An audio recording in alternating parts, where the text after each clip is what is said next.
За сайн байцгаана уу эрхэм үзэгчдээ. Volley Talk спортын одоо зочноор 3 удаагийн дугаараараа Ширнэн Доржийн Долгор гэж одоо спортын одоо мундаг сайхан тамирчин спортын мастер бүндэд профессор цолтой хийж байгаа. Өнөөдрийн 3 дугаараараа оролцож байгаадаа бас баяртай байна. Ширнэн Доржийн Долгор дэд профессор цолтой 1974-өөс 1982 онуудад Налах хотын 1-р 10 жилийн сургуулийг төгссөн. 1982-оос 1986 онд багшийн сургуулийг Багангийн багш мэргэжлээр 1989-өөс 1993 онд Улаанбаатар их сургууль Бэн тамирын дээд сургуулийн хөнгөн атлетикийн дасгалжуулагч мэргэжлэр 1998-аас 99 онд төрийн удирдлагын менежер зохион байгуулагчаар 1999-өөс 2000 онод удирдлагын академи төрийн удирдлага магистр 2016-аас 2018 онд англи хэлний орчуулагч мэргэжлэр тус боловсрол эзэмшжээ. 2015 онд дэд профессор цол хүртсэн. 1989 онд хөнгөн атлетикийн зээрэнцэг шидэлтийн спортын мастер цол хүртсэн. 1992 онд самбохийн Азийн орон шалралт тэмцээний мөнгөн медаль, 1987-оос 2005 онд хөнгөн атлетикийн зээрэнцэг шидэлт бөөрчиг түлхэлтээр 14 удаа Монгол улсын аварга болсон тамирчин байна. Урилгын минь хүлээж авсан Долгор гişтэй бас баярлалаа гэж хэлээ. Тэгээд та бас сайхан үйлжиж гин үү? Ажил төрөл сайн уу? Сайхан үйлжиж байна. За юуны төрөнд энэ одоо шинэ нэгдэж байгаа нь Volley Talk арга хэмжээнд бас 3 дахь дугаард нөрөгдсөн та том гэлэн талархан байна. Манай өнөөдрийн дугаар болон ер нь цаашдаа яваад байгаа нэвтрүүлгийн маань гол зорилгууд бол энэ залуу үеийг бэлтгэх, мөн одоо спортоор дамжуулж одоо бас олон сайхан зүйлүүдийг тийм ээ гэгээлэг зүйлүүдийг хийх юм зорилготой явж байгаа. Тэгээд өнөөдрийг таныг үрсэн зорилго маань бол бас одоо яг залуу үеийн дасгалжуулагч багш нар мөн одоо энэ дасгалжуулагч хийж байгаа мөн одоо спортоор хичээлж байгаа хүүхэд залуучуудад бас таны олон сайхан ном бүтээлийн чинь талаар танилцуулж ямар одоо зорилгоор энэ ном энэ спорт гэж өөрөө юу юм спортоор дамжуулж одоо хэрхэн тийм ээ хүмүүжих ёстой вэ гэдэг талаар бас өнөөдөр сайхан чөлөөтэй сайхан ярилцлага өрнүүлэе гэж таныг хүрсэн юм аа. Тэгээд та одоо бас манай үзэгч олондоо өөрийгөө бас сайхан танилцуулаад одоо улсын спортын хороонд ажиллаж байгаа тийм ээ тэр талаар та дэлгэрэнгүй танилцуулж өгөөч үзэгчтэй. За би одоо Бэн тамир спортын улсын орооны дэргэдэх спортын ангаахын эрдэм шинжилгээний төвд эрдэм шинжилгээний ажилтнаар ажиллаж байгаа. Тэгээд өөрөө бол би хөнгөн атлетикийн тамирчин байсан. Зээрэнцэг шидэлт бүрэн зүтгэлтээр хичээлдэг байсан. Ямар ч байсан бас шгшээх 5 жил байх хугацаанд энэ ер нь тамирчин засгалжуулагчийн хөдөлмөртэй их өөрөө ч биеэрээ туулсан бас өөрийнхөө ойрхон байсан. Бас сүүлийн үед сүүлийн 10 гаруй жил энэ үндсэн шгшээгийн тамирчин засгалжуулагчдаас нэлээд ойр ажиллаж байна. Спортын Монгол улс төгжиж байгаа янз янзын олон төрлийн спортын төрлүүдийн засгалжуулагч тамирчтаас нэлээд хамтарч ажилласан ийм нөхцөл байдалтай байгаа.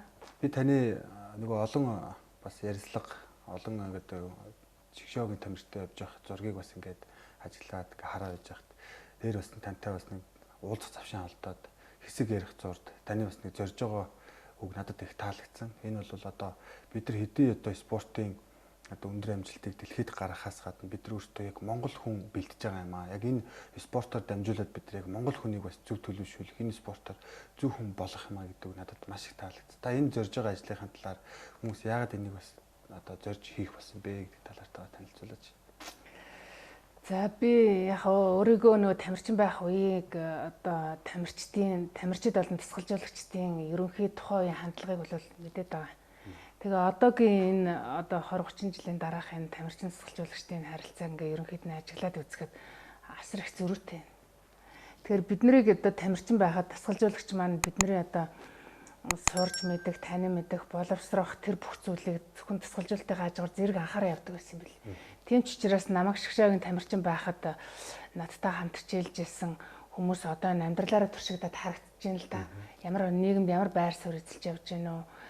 Тэгээд ер нь оюуны бие бэлдрийн боловсролоосоо гадна энэ оюуны боловсролын танин мэдэх хүн боловсролыг тухайн үед бас зэрэг хослуулж явсныхаа үр дүнд өнөөдөр амьдрал дээр одоо ямар ч төвшөнд одоо бүхэл төвшөнд ажиллаж амьдарч байна. Тэгэхээр энэ маань өөрөө бид нар эргээд энэ спортын карьер хөөх энэ тамирчин байх явдал маань одоо тодорхой залуу насны хөдөлмөр байгаад байгаа. Тэгээд энэ хэдийгээр энэ залуу насны хөдөлмөр ч гэсэн залуу байхдаа хүн ер нь бүх зүйлээ зэрэг ингээд бүрдүүлээд аваа явчихдаг юм байна. Тэгснийхээ үр дүнд үлдэж байгаа амьдрал дээр бас ямар байр суурьтай байх вэ гэдгийг тэр тамирчин байх хугацаанд бас энэ зам өрөө тодорхойлоод томьёолчдөг юм байна. Гэтэл өнөөдрийн энэ одоо жишгээс харах юм бол хүмүүс маань одоо эцэг эхчүүд баг зарим нь тэгж хараад байгаа. Юу гэвэл ямар ах нь хамаагүй тэр хүн одоо муу сайн сурах нь ч хамаагүй тамирчин байх нь чухал гэдээ бодоод байгаа юм билээ л дээ. Гэтэл яг нарийнда нөгөө хүүхэд амжилт гаргаач үгүй ч бүх юмаа золиослсон байдаг. Одоо өөрөөр хэлэх юм бол амьдралд өөрийгөө бэлтгээгүй байдаг. Одоо өөрөөр хэлэх юм бол тэр магадгүй энэ спортыг орхиход дараа нь хийх ажил нь юу аах юм? Спортоор явж байгаад өндөр нэр хүндтэй болчлоо, олон танигдчихлаа. Гэтэл олон түмэн тэр хүнээс маш их юм хүлээждэг. Жишээлх юм бол тэр өндөрлөгт гараад ирсэн хүнийг хүмүүс ерөөсөө юу ч мэдгүй гэж харддаг юм бэл. Энэ хэмжээнд хүрсэн юм чинь мэдлэгтэй таараа, сэтгэл санааны хувьд одоо боловсрол өндөртэй байж таараа, оюуны хувьд ч гэсэн одоо маш том хүрээгээр юмыг харж чаддаг байж таараа гэж боддөг юм байл л да. Гэтэл өнөөдрийн одоо энэ өндөрлөгт хүрсэн тамирчдыг ингээд зарим бүгдийг нилээгүй шүү дээ. Ер нь зүгээр заримыг ингээ харахад бид нар донд одоо маш таагүй байдал үзэгдүүлж харуулж байгаа. Жишээ болж харагдаж байгаа хүмүүс л зөндөө байж байгаа. Тэгэхээр бид нар одоо ямар хүнийг бэлтгэх гээд байгаа юм бэ? Ямар хүнийг бэлтгэх гэж энэ хүнийг өөр нь ямар болох гэж энэ спортоор хичээлүүлсэн гэдэг асуулт гарч ирж байгаа. Ер нь эцсийн дүндээ энэ спортоор хичээллээд энэ сайн тамирчин гарах гээд байгаа зорилго нь юу юм гэдгийг бид нараас өөрсдөөс асуух шаардлагатай болж байгаа. Өөрөөр хэлэх юм бол спорт бол маш тийм одоо хамгийн наацх нь спортын үүрэг нь юу юм гэвэл энэ хүн ингэж хичээлээд болоод надтай мөр зэрэгцээ явж байсан хүн ингэж хичээлээд ийм хэмжээнд хүрж байгаа юм чинь би бас хичээлж болох юм байна гэж хүмүүс сэтэлж хэвтэй байх гэж хараад байгаа нэг талаас. Нөгөө талаас хүмүүс үгүй энэ хүн энийг хичээлээд яваад ийм үр дүнд хүрж байгаа юм бол би амжилт гарахгүй ч гэсэн энэ спортоор хичээлэх юмсан гэж боддог байж таарах гэдэг. За нөгөө талаас хүмүүс одоо энэ дэлхийн бусад улс орнууд яаж харж яах вэ гэвэл одоо энэ тухайн спортоор ерөөсөө л нэг ямар ч хүн дуурайгаад хараад ямар ч талаас нь харсан энэ хүнийг бүхлээр нь хүлээн зөвшөөрөх үс тийм нэг баатарлаг дүрийг л хайгаад байгаа юм билээ л дээ. Тэгэхээр тийм баатарлаг дүрийн аль нэг төвшөнд та очсон байлаа гэж бодоход тэр төвшний хүнээс юу гарч болох юм бэ гэдгийг ард түмэн логикоор хөөгөөд хүлээгээд байгаа юм билээ л дээ. Тэгэхээр тэр төвшөнд очичход тэр хүлээлтэнд нийцэж яж чадахгүй байна гэдэг юм бол айгүй харамсалтай төрлөд байгаа. Тэгэхээр зэрэг дасгалжуулагч нар маань одоо өөрөөр хэлэх юм бол өнөөдөр хүүхэд дасгалжуулж байхдаа юун дээр анхаарч ийнү гэвэл одоо адгийн наацх нь хамгийн наадлын жишээ сүүлийн үед юу харагдаж байгааг бол ерөөсөө л амжилт гаргахад хүн хэрэгтэй. Ард нь юм байх нь хамаагүй юм шиг тийм байдлаар сонголт хийдэг. Тэгээд нөгөө хүүхэд нь яадгүй гэвэл би амжилт гаргуул болох юм байна гэж бодчихдөг. Магадгүй тамирчны хөдөлмөр өөрөө хүнд хөдөлмөр. Амжилт гаргана гэж бодоод бүх юм золиослоо явжсэн чинь бэртчүүл яа.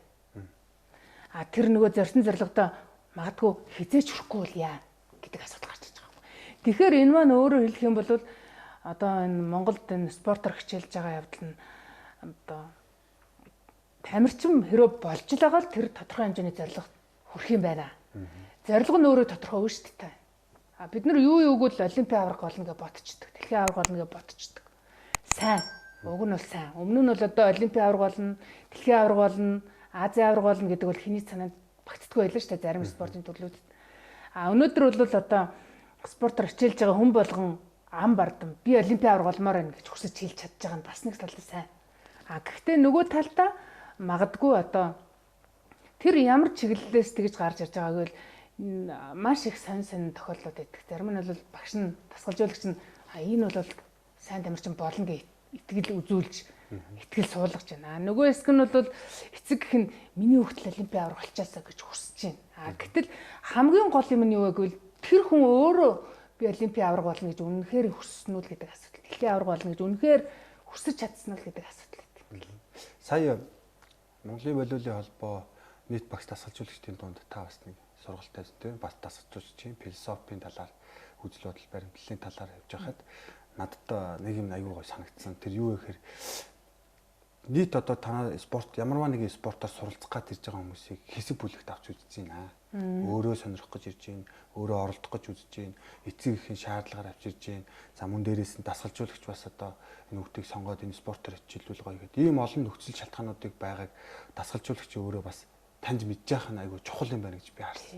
Тэгжиж нөгөө амжилтанд хүрэх гээд байгаа юм уу? Эсвэл зүгээр спортоор хичээл хүн болох гээд нийгэмших гээд байгаа юм уу гэдэг тал дээр би бас айгуугаа ойлголт авсан л да. Гэхдээ энэ болгоныг бас яаж таниул зүрээд яг энийг таних юм аргачлалууд энэ Монголд одоо яг бэлэн болоод боловсруулагдаад нийт багш дасгалжуулагч нар ч юм уу нэг дагаж мөрдөх юмуд нь бол байдаг юм болов олон улсад юу нь ямар байдаг юм болов?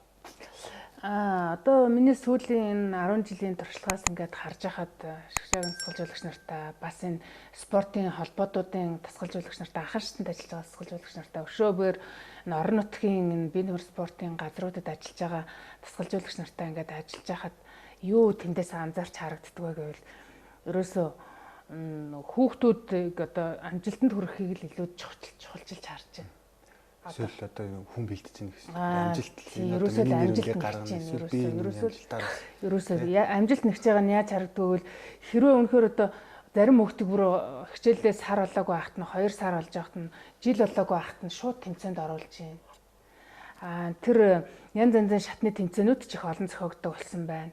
Гэтэл нөгөө хүүхд нь өөрөө сэтгэл санааны хувьд тэмцээнд орно гэж бэлтгэдэг байхад нь тэмцээнд оруулж байна. Өшөө өөр дээр нь уг нь бол хүслээрээ өөрөө хүсээд би багшаа орё гэж хүссэн цагт л уг нь оруулмаар байгаа шүү дээ. Тий. Тэгтэл тийм байдал ерөөс ажиглагдахгүй байна. Бас тамир дасгалжуулагч нар маань хүүхдүүдийг мэдээж одоо ингээд хүүхдүүдэд ажиллах арга барилаа олохгүй байгаагийн шалтгаан нь юу юм бэ гэвэл биеийн тамирын дээд сургуулиудаар дасгалжуулагч мэргэжлэр төгссөн энэ дасгалжуулагч ажил хийхгүй. Яг мэргэжлэрээ төгсчөөд. Төгссөн хүн алга. Өөрөө цөөхөн байна. Өөрөөр хэлэх юм бол биеийн тамирын багш мэргэжлэр төгсвөл тэгээд яаж ийнө дундуур нь өөр ажиллаж байгаа. Одоо хобби хөдлөөд ч юм уу ингээд хийж чадах. Тэгэхээр зэрэг нөгөө биеийн тамирын багшаар ажиллан дасгалжуулагчаар ажиллана гэдэг чинь хоёр өөр чиглэл болчихдог. Биеийн тамирын багш бол хүнийг эрүүл зэрэг байлгахын төлөө явдаг болвол эрүүл зэрэг байх тэр суурийг тавьж өгдөг болвол дасгалжуулагч хүн бол тэр нэг хүүхдийг одоо авяас чадaltaй гэж үзэж байгаа хүүхэд өөрөө тэр авяасаа таниаг байхад нь эцэг эхэн таниаг байхад нь тийм ээ. Эсвэл одоо өөрийнхөө харцсан тэр өнцгөөс тэр хүүхдийг нээх боломжоо олоод тарцсан учраас дасгалжуулж байгаа гэж байна. Ер нь бол дасгалжуулагч хүн яадаг вэ гэвэл ингээд гадаад улс орнуудад ер нь дасгалжуулагч хүн ямар байдаг юм болоо гэдээ ингээд бас судлаад үзсэн л дээ. Тэгэхээр зэрэг энэ дасгалжуулагч гэдэг ойлголт нь өөрөө маш өргөн хүрээнд тавигддаг. Дасгалжуулагч хүнээс маш өргөн хүрээний тийм цар хүрээтэй тийм боловсрал нэгчдэг. Туршлага нэгчдэг. Тий. Тэгэхээр хамгийн түрүүнд яах вэ гэвэл нөгөө өөртөөгөө ирж ажиллаж байгаа тэр хүүхдийг ямар хүсэл сонирхлоор ирсэн байна гэдгийг л таньдаг байх хэрэгтэй. Тэгээ тэр таних арга зөндөө шүү дээ. Адгийн наацхан ярилцсан, асуун, байнга харилцаа тогтоно. Тэр хүнтэй одоо эцэг эхүүд одоо хүүхдтэйгээ хамгийн их ажилтдаг гэж боддог. Яг тамирчин болцсон тохиолдолд дасгалжуулагч хүүд тэр хүүхдтэй айгүйх ажиллаж байгаа шүү. Яагад гэвэл тэр спортоор хичээлнэ гэдэг бол хүнд ачаал авч байгаа. Тэр хүнд ачаал авж явах үед л хүний цаад мөн чанар ил гарч идэг. Ачаал доторж одоо сэтгэл зүйн ачаал, биеийн ачаал тийм ээ. Тэгээд одоо төсвөр хатуужлын ачаал. Тий, бүгд зэрэг явж идэг. Нэг дасгал өгж явахад энэ бүхэн зэрэг явж идэг. Энэ бүхэн зэрэг явж байхад л хүн өөрийнхөө хувьд байж байгаа тэр байж болох бүх юма дотроос гаргаж идэг. Тэгэхээр тэрийг хэн таних боломжтой юм бол дасгалжуулагч таних боломжтой. Энгийн үед одоо хүүхэд ингээд 50 байх үедээ өөрийнхөө тэр цаад тэр мөн чанарын асуудлыг ерөөс гаргаж тавьдаг. Тийм учраас хүмүүс танигддаггүй юм байна л да. Энэ дасгалжуулагч гээл энэ сэдв бол айгүй өргөн мундаг айгүй чухал сэдв байгаа байхгүй. Тэгээд Монголын таны ном дээрээс энэ номыг одоо бичгийн тулд те яагаад энэ бичиг өгөхөр те бас нэг гадны хүн хэлж ийн гэж байгаа байхгүй. Ийм 3 сая хүнтэй дотор энэ олимпийн 1-2 тамирчин те паралимпийн 1 медальтай тамирчин төрнө гэдэг бол ер нь энэ олон улсад өрсөлдөх хэмжээний бэлэн болсон байна. Гэхдээ таны үзэл бодлын ном гаргах шалтгаанууд нь энийг бид нар яг ингээд ухаад наривчлаад ингээд үзэхэд бол бидэрт бас өшөө сайжруулах зүйлүүд бол зөндөө байна гэж байгаа байхгүй. Маш их байна. Тий. Ер нь олимпийн одоо медалаар алтан медаль авч байгаа чанараар нь улс орнууд ингээд ангилдаг л да. Тэгээ 3 сая 300 хүнтэй Монгол улс одоо олимпийн 2 медальтай алтан медальтай байна гэдэг бол өшөө цаана олимпийн медаль авч үзээгүй маш олон улс байдгийн бил. Тэгэхээр зэрэг энүүгээр тэр гадны эрдэмтэд судлаачид юу гэж хэлдэг вэ гэвэл Монгол бид нар бол өөрсдөө одоо ингээд хараад байна шүү дээ. Монгол одоо жишээлбэл тамирчнаа бэлтгэх тийм одоо хин нэгэн дасгалжуулагч тэр аргыг ашиглаад яг дараагийн энэ аргаар нь яваад яг дахиад олимпийн аврагт төрүүлэх боломж бий өгвөл бүрдэг байгаа байхгүй. Тэгтэл гадныхаа юу гэж харж байгаа нь гэвэл танах аврагт төрүүлсэн юм чинь эн чинь аль хэдийн бий болсон шүү дээ л гэж хэлээд байгаа байхгүй. За тэгвэл одоо яг энүүгээр нэг ахаад аврагт төрүүлээ гэхээр дараагийн үнд нь очсон тийм байхгүй байна. Одоо тэмдэглээ явж исэн судлаач яг одоо судлагдаад гараад ирсэн байхгүй. Тэгэхээр зэрэг би одоо өнгөрсөн жил нэг ийм ном гаргасан. Одоо энэ Монгол дасгалжуулагчийн философи ба туршлага гэдэг ном. Тэгэхээр өөрөөр хэлэх юм бол ингээд дасгалжуулагч нартай яриад үзэж хахад яг энэ Монгол дасгалжуулагч юу юу бодож хүүхэд дасгалжуулаад байгаа юм бэ гэдэг нь сайн санагдчихсэн. Яагаад гэвэл одоо яг ингээд хүүхдүүдийнхээ амьдралыг шийдэж явж байгаа нэг хэсэг байна. Бүр өөртөө байгаа бүхмээр зориулаад шийдэж байгаа ч юм байна. А зарим нь яаж нь дасгалжуулагч нар гэхдээ айгүй нэг талдаа айгүй сайхан штэ. Яадаг өгвөл бас айгүй тийм юмд айгүй сэтгэлтэй. Үнэхээр хоббит хүмүүс хийгээд байгаа юм л да. Уг нь л сайхан ингээд чиглүүлчихүүлэх зөв явах гэдэг. Хамгийн гол нь чиглүүлэх юм байхгүй байгаа учраас нөгөөдөл чинь ингээд юу гэдэг ингээд одоо таамгаар яваад байна штэ. Ер нь өөрийгөө хүртэл золиослоо явж байгаа мөртлөө үнэлэгдэхгүй байгаа. Өөрийн үзэл бодол сурсан туулсан амьдрал юугаараас туршлага болгосон практик болгоо. Тэг яг онлайн үндэс нэг шатараалтаа системчлэх, дагаж мөрдөх, тэрэн дээр тест хийж дүгнэх юмнууд нь дутуу байна гэж хэлж байна. Оо тий. Уг нь одоо ингэж харахаар өөрийнхөө ойлгоцсноор л хүүхдэд бэлдээд байгаа. Тэгтэл тэр багшийн ойлгоцсон байгаа ойлголт ямар төвшөнд байна уу гэвэл магадгүй одоо хэмжиж юу яаж болдог болвол их өөр эрс төвшөнд байгаа.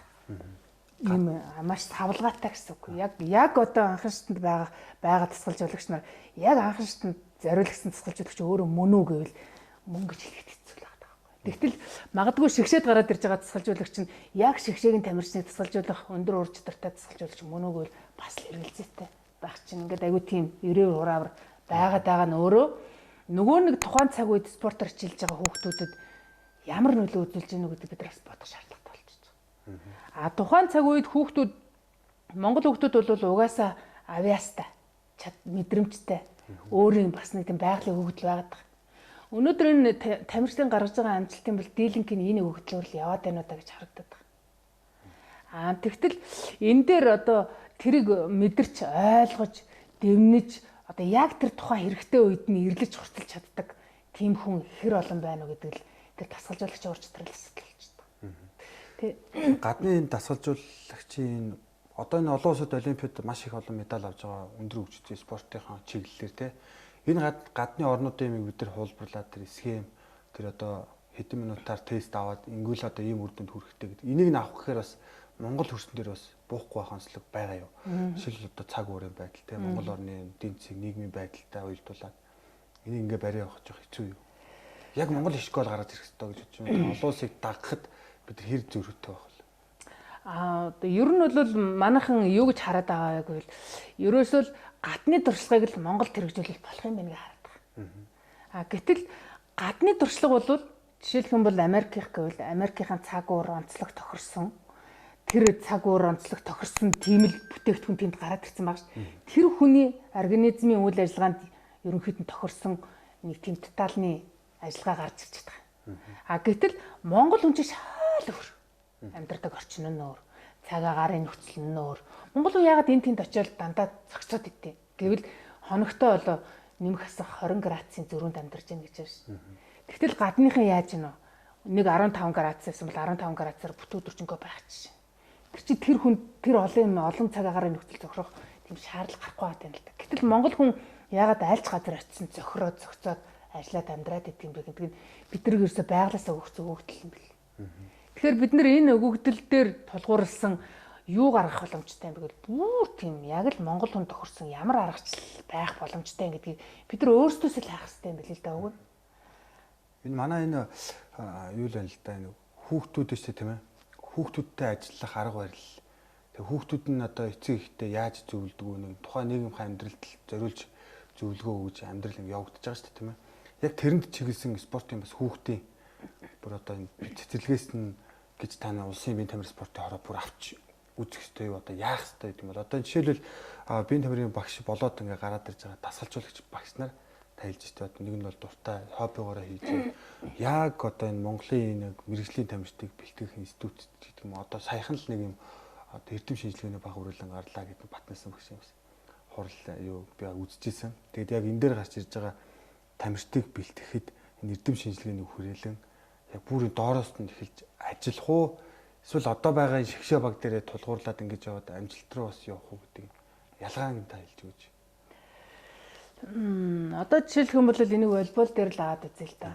Тэгээ волейбол дээр ингээд аваад үзэхэд волейболын одоо 21 аймагт хийсэн судалгаагаар яг энэ одоо Монголд бол одоо 96 спортын холбоо байна гэж байгаа шүү дээ. Идэвхтэй үйл ажиллагаа явуулдаг. Тэр холбоо дотроос волейболын холбоо одоо нөгөө массыг хамрах хүрээгээр баг номер 1 2 тавьж байгаа байхгүй. Тэг яагаад гэвэл тэр чинь нэгдүгээр багийн спорт, хоёрдугаарт олон хүн хамрагж ин тэр олон хүний ард сонирхогч хүмүүс олон байна тий. Тэгээд бас өнөөдрийн өнцгөөс харахад 60 жил хөгжчлөө гэл ингээл авах юм бол өшөө дээр нь одоо байгууллага болгоны анхаарчны тэмцээн уралдааны нэг төрөл нь өөрөө волейбол болсон. Тэгэхээр энэ маань өөрөө волейболын одоо хөгжих аягүй том суур хөрснө болчихдог. Гэтэл хүүхэд байхасаа тэрийг одоо зөв зүйтэй авч яваад одоо магадгүй Япон шиг, Хятад шиг, Кубын одоо энэ өндөр зэрэглэлийн тамирчин шиг, барьцын шиг ингэ тоглодог болох боломж монголчууд байгаа юу гэж байгаа юм билээ л дээ. Хамгийн гол нь бид нар нөгөө нэгдсэн бодлогогүй. Энэ бол яг үндсэндээ бол одоо хорооны ч юм уу газрын биеийн тамир спортын газрын ч юм уу ЕБС-ийн ч юм уу хийдэг ажил бас биш байгаа. Ерөөсөл холбоо өөрөө энийг спортын холбоо нь энийг доороос нь зангидаж боловсруулаад ерөөсөө хичээлийн хөтөлбөрт нь энийг бага ангид энийг оруулах, цэцэрлэгт энийг оруулах, ахлах ангид энийг оруулах, спортын дунд сургуульд энийг оруулах, ихтэй сургуульд энийг оруулах. Ингээд явхад одоо ийм төвшний хүүхэд тэдэн настай болоход ийм төвшний хүүхэд гарч ирэх боломжтой ч гэх юм уу тийм зураглалаа гаргаад тэр насанд нь тохирсон хүүхдүүдийн хичээллэх тэр багтаамж төлөвлөлт магадгүй одоо волейболоор хичээлж байгаа хүүхэд гэх юм бол 20 жилийн төлөвлөгөөч юм уу гаргах боломжтой юм билээ л дээ. Одоо жишээлх юм бол Канадын нээлттэй болсон нэг одоо дасгалжуулалтын загвар идэг. Тэр нь юу вэ гэвэл ерөөсөө 0 наснаас эхлээл тэр хүүхэд 25 нас хүртэл ч гэдэг юм 20 нас хүртэл яг ямар төвшөнд яаж хэдэн наснд нь ямар ачаалтууд өгж яаж гаргаж ирж болдог. Тэгэхээр одоо 25 наснда энэ олимпийн алтан медаль, мөнгөн медаль, хөрөл медаль авах зэрэг зиндаанд хүрэх юм хүүхэд болно гэдгийг л бүр тавьсан байдаг. Тэгэхээр зэрэг тэр хүүхэд магадгүй одоо тийм одоо олон жилийн төлөвлөлтөөр урт хугацааны төлөвлөлтөөр явж байгаа хүүхэд наан ингээл юу гүйжчихэл тэмцээнд ороод идэх юм байна л да. Ерөөсөө л тэр яг бэлтгэгдсэн гэсэн насан дээр л орж эхэлдэг. Тэгээ тэрийг хүртэл би энэ ном дээр бол оруулсан. Давхар тэгвэл бас нөгөө та турист юм сэтгэл зүйч бэлтгэдэггүй те. Одоо хүн өөрөө орё гэх болтол хүлээлт үүсгээд нэлээд бас детальны ажилтдаг байх нь шүү дээ. Монголчууд бол ерөөсөө ингээд ерөөсөө л нэг юм хүсэл сонирхол, дор сонирхлоороо ороод ямар нэгэн судалгаа шинжилгээгүй ч юм уу ингээл оруулаад мэдрэмжээр нөгөө дасгалжуулагчийн мэдрэмжээр яваад байна шүү дээ. Тэгэхээр дасгалжуулагч уг нь одоо бид нар ингээл орон нутгууд дээр яваал ингээл дасгалжуулагч нартай холбоо дээр очил дасгалжуулагч нартай ажиллаад тань төлөвлөгөө юу гэж асуудаг л да. Та одоо энэ хүүхдүүдэд ийм хэдэн хүүхдэд ажиллана гэл 50 60 100 гэл олон тоо хэлнэ. 10 20 5 6 гэл хэлнэ. Тэгвэл танд ингээд төлөвлөгөө байна уу? Яг энэ хүүхдүүдэд ажилладаг төлөвлөгөө нөхөр гаргаж ирж чадахгүй. Байхгүй. Тэгэхээр төлөвлөгөөгүй мөртлөө яг юу руу яваад байгаа гэдэг нь аягүй сонир байна. Тийм учраас дасгалжуулагч нар маань ингээд дотор ингээд англиад харахаар нэг хэсэг нь яаж ийн энэгээр ажил амьдрч чинь.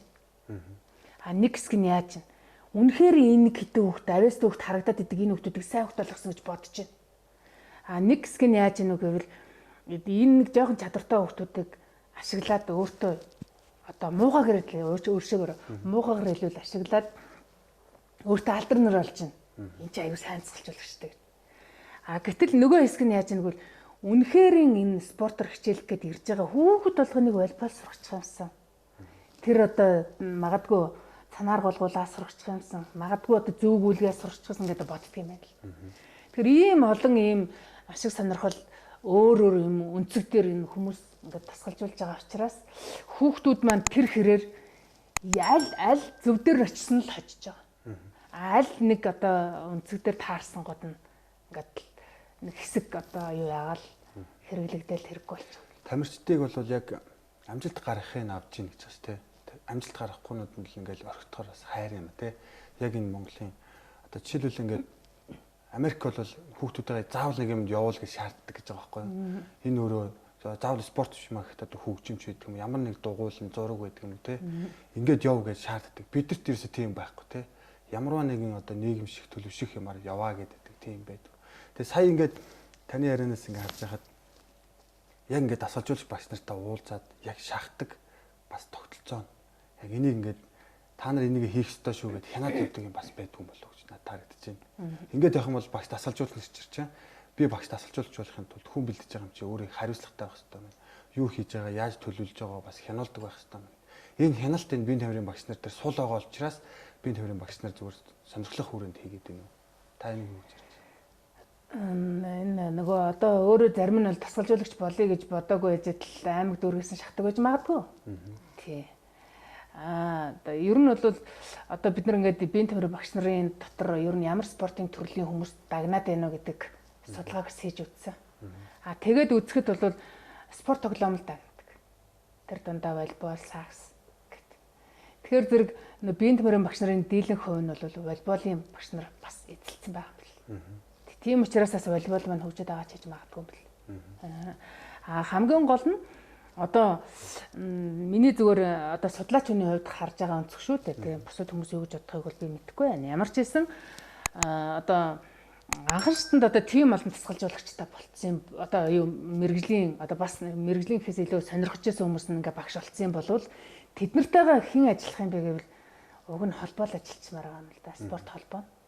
Тэгээ холбоо нь өөрөө тэр дасгалжуулагч нарыг одоо сургаад дутуугааг нөхөөд дутагдаад байгаа амийг нь хангаж өгөөд боломж олгоод за тэгээд нэг тийм тодорхой юм системд страалалд оруулах юм бол айгүй айтаахан ингээд бүр доор доороос ингээд бэлтгээд дээшээ хөнөө өчмөр байгаа. Монголд нэг хэцүү юм байгаад байгаа. Тэр нь юу вэ гэвэл би одоо нэг одоо сайн хэдэн тамирчин бэлтгэсэн болоод би тэр хэдэн тамирчинтайгаа л ингээд дээшээ явах гэдэг юм билээ л дээ. Гэтэл одоо гадныхан яадаг вэ гэвэл би анхан шатны хүүхэд тасгалжуулсан бол анхан шатныхаа хүүхдээ л ноцтолно. Тэгээд энийг дээш нь явуулж чаддаг. Тэгээд дахиад дараагийн анхан шат аваад явд юм байна л да. Тэгэл тэр дараагийн шатанд авсан хүн нь яах вэ? Яг тэр насныхаа л хүмүүстэй ажиллана. Тэгээд тэрг одоо өсвөрийн наснд чинь юм хөргөөд өчтдөг. Тэгэл энэ хооронд энэ ирсэн хүүхдүүдээ энэ доороос бэлтгэгдэж ирсэн хүүхдүүдээ энд хүрэхэд хэрэгцээг нь хангах тэр төвшөнд хүргэж өгөл ингээл яваад идэв юм. Тэгэхээр манайд бол одоогор бол ерөөсөө тийм тогтолцоо байхгүй байгаа учраас яаж юм бэ? Би одоо анхан шатндаа сайн бэлтгэсэн бол уг нь би анхан шатндаа сайн байлээ шүү дээ. Гэтэл би дараагийн шатнд орохоор надад дахиад энэ хүүхдийн организм чинь нөгөө 0-18 нас хүртэл хамгийн их өөрчлөлт явагддаг нас учраас нас болгон дээр өөр юм уур чадвар шаарддаг юм байлээ дасгалжуулагчаас. Манай дасгалжуулагч нар маань тэрийг мэдэрдэг ч гэсэн сүүлдээ тэрнийг гүйцэхээ ачдаг. Тэгээс одоо нэлээд том ажил. Айгуу том юм болчихж байгаа байхгүй. Тэгэхээр зэрэг энийг нөгөө Германы эрдэмтэд юу багш нар бол ойлгоод яадаг байсан бэ гэвэл социализмын үед Герман яагаад айгуу хүчрхэг байсан бэ гэвэл яг тэгсэн бэл. Ерөөсөө маш бүр анхаарчных. Тэгээд клубийнх. Тэгээд одоо юу гэдэг ингээд спорт сургуулийнх тэгээ шгшээд гэдэг ингээд өгдөгс. Тэгтэл энэ анхан шатанд ирсэн хүүхдүүд нь яагаад энэ тогтолцоогоор яваад байсан бэ гэвэл энэ анхан шатанд би одоо 10 хүүхд гаргасан байлаа гэхэд миний 10 хүүхдээс дээш ингээд явсаргаад ингээд магадгүй шгшээд орчлоо гэж бодъё л та тий. Тэгэхэд шгшээд 2 хүүхд нь орлоо гэхэд энэ шатанд тасгалжуулсан бүх тасгалжуулагчид нь одоо бонус нь ирдэг байсан. Урамшуул нь ирдэг байсан баг. Манайд одоогор тийм юм байхгүй байгаа учраас яаж юм тэр тасгалжуулагч тэр хүүхдээ энэ дэртлэн дагаж явах гад л. Одоо өөрөөр хэлэх юм бол одоо бас нэг цаана өөр нэг ашиг сонирхол яваад шүү дээ. Би энийг гаргасан шүүл гэдгээл ойлгуулах гал яваад байгаа юм. Энд дээр харин яг хоо манай волейбол дээр жишээ авахд бол яг тийм их асуудад гардаг. Миний шав, чиний шав. Тий, ерөөсө булаацалтай. Харин тийм тий. Яг таны хэлдгээр бас яг ингэж гаргаж өгөөл дээшээ явуулдаггүй. Цуг яваад байдаг учраас нөгөө тамирчид ч юм уу эсвэл одоо ажил амьдрал нь өөр газар шилжигдээд тий сургууль соёл шилжих одоо аав ээжигээ дагаа явах гарахаар нөгөө дөрмийнхөө хувьд те нэг багш дээрээс ч гэдэг юм уу одоо сүүлийн үед лиценз хийгээд байгаа байхгүй волейболын хувьд бол шилжилт хөдөлгөөн тамирчдын шилжилт хөдөлгөөний зохицуулах журам яг байхгүй нэ зүгээр лиценз олгоод яг ингэ явж байгаа. Гэтэ бас одоо шинжилтийг л хийж байгаа юм л да. Өмнө нь бол ерөөс дандаа багш нарын гомдоодог байсан. Багш нарын зөвшөөрлгүй юм одоо жижиг ярианууд гараа явчихдаг байсан.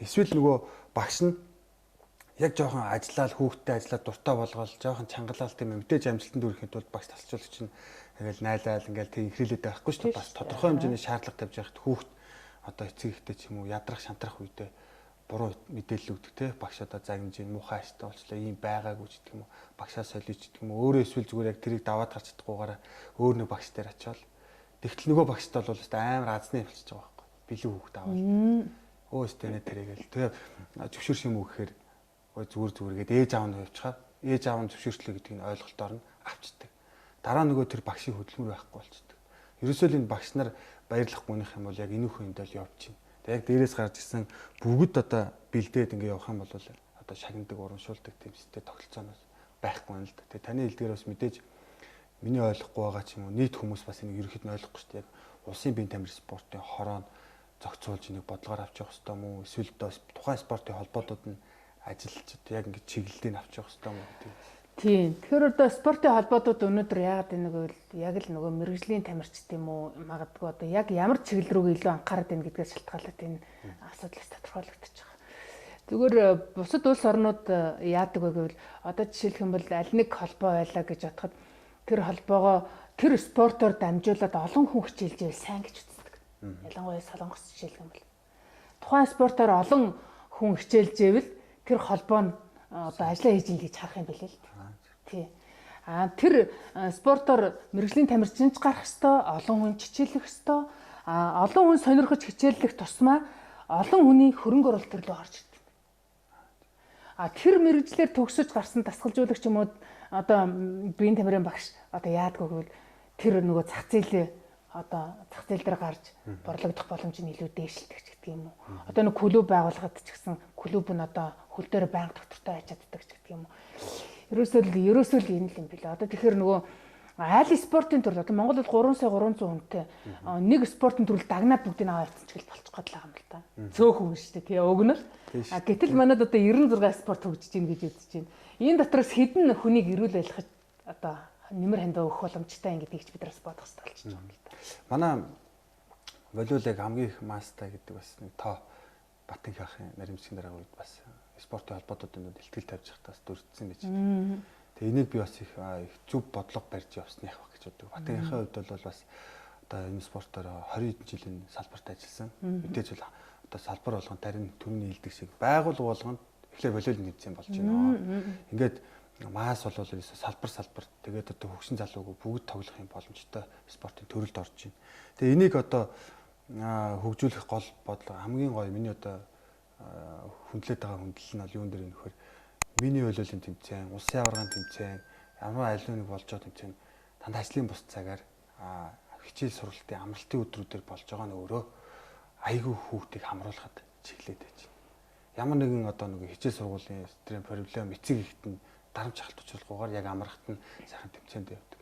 Бусад спортуудын тэмцээнийг харж байгаа бас яг одоо нөгөө ганцаардсан төрөл одоо маш хурдан болоод дуустдаг төрөл гэдэг чинь арай өөр тийм ээ. Бас нэг цаг үе одоо хагас амцснаар явчихсан. Яг энэ багийн спортын хөл өмбөг, сагсан өмбөгийн спортууд нь бол яг тэр яваар л явдаггүй. Хаяа нэг явдаг. Яг нь финалаа бол хагас амцсан тааруулцдаг ажлын бус цагаар. Тэгэд волейбол бол ингээд нийтдээ бол ингэж зүг бодлого барьсан бол хамгийн том амжилтанд маасыг хамруулах нөөц боллоо гэж байна. Яг үнэ. Тэгэд энэ тухайн спортоор маасыг хамрна гэдэг бол маш хүнд хөдөлмөр. Үнэхээр сайн ажилласан гэж бас хэлж болно. Гэхдээ мэдээж одоо би сая өнгөрсөн жил нэг Солонгост тэмцээн нэг сургалтаар явж байгаад нэг Солонгосын волейболын нэг тэмцээн, лигийн тэмцээнийг үзсэн. Тэгээд би тэн дээрс юу олж харсан бэ гэвэл энэ тэмцээн уралдааны зохион байгуулахад бид үзэгч гэдэг юмыг өстой маш өндөр түвшинд авах хэрэгтэй юм байна. Үзэгч олонтой байжээж, сонирхогч олонтой байжээж тэр спорт хөгждөг юм. Тэрний төлөө цаг зав зарцуулах хүмүүс хүүхдүүдэд дагуулаа ирсэн байна. Хүүхдэн дагуулад үзэж одоо хүүхэд тэрийг хараад дурлах нь шүү дээ.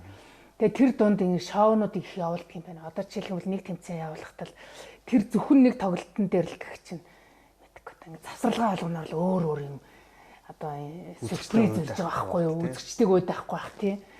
Тэгэл өстой манайх бол энийг хийдгүй юм байна. Үзэгчдийг татдаггүй юм байна. Одоо манад үзэгчдийг татж байгаа нэг л спорт юм тэрэн сакс. Заал дүүр чинь. Одоо яг тэр тайм аут тий хоёрдугаар тайм аут дээр дурлаг солиохоо орж иж бүр шууд дуулдаг болж шигэлж байна. Энд чинь бас нэлээд юу яаж байгаа байхгүй юу? Тэгээ бас нөгөө 3-9 шидэлтийн нөгөө хөөр гоё харах юм. Яг тэрэн шиг одоо болдог бол тэр одоо аймаг дүүрэгт болж байгаа тэр тэмцээнүүдийг хүн болгон ирж үзээд тэр үзэгт нь тэр бас нэг тим юм бас байх хэрэгтэй юм байна да гэж би бол харж байсан. Тэгээ яг манайх явандаа тийм гоё болох байх л та. Гоё болох байх. Сая ерөөхдөө бас нэг манай одоо спортын менежментийн чиглэлээр тамирчдаас гадаад руу явж сураад байна.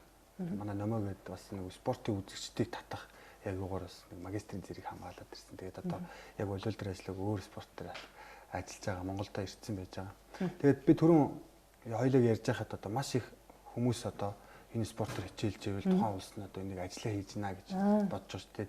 Энийг алдахгүй тулд бас нэг тодорхой хэд хэдэн шалтгаанууд байдаг тийм ээ. Дасгалжуулагч бас нарийн ажиллах нь байна, нарийн төлөвлөгөөтэй ажиллах нь байна. Нөгөө талаасаа энэ дасгалжуулагчийн нарийн төлөвлөлттэй ажиллагааны хүрээнд тамирчдыг сурган хүмүүжүүлж явах тэр одоо сэтгэл зүйн бэлтгэлжлэлтийн ажлыг давхар ингээ яваад явж байхдаа бас нэг гол анхаарах зүйлүүд тамирчин өөрөө бас нэг анхаарч явах ёстой зүйлүүдийн талаар таас хэлж өгч. Ер нь энэ дасгалжуулагч нар хүүхдүүдтэйгээ ингээд дасгалжуулаад явж байхдаа одоо яг нэг тэмцээний талбар дээр ингээ гарахаас өмнө бол одоо сэтгэл зүйн янз янзын сургалт дасгалжуулалтыг бол явуулдаг.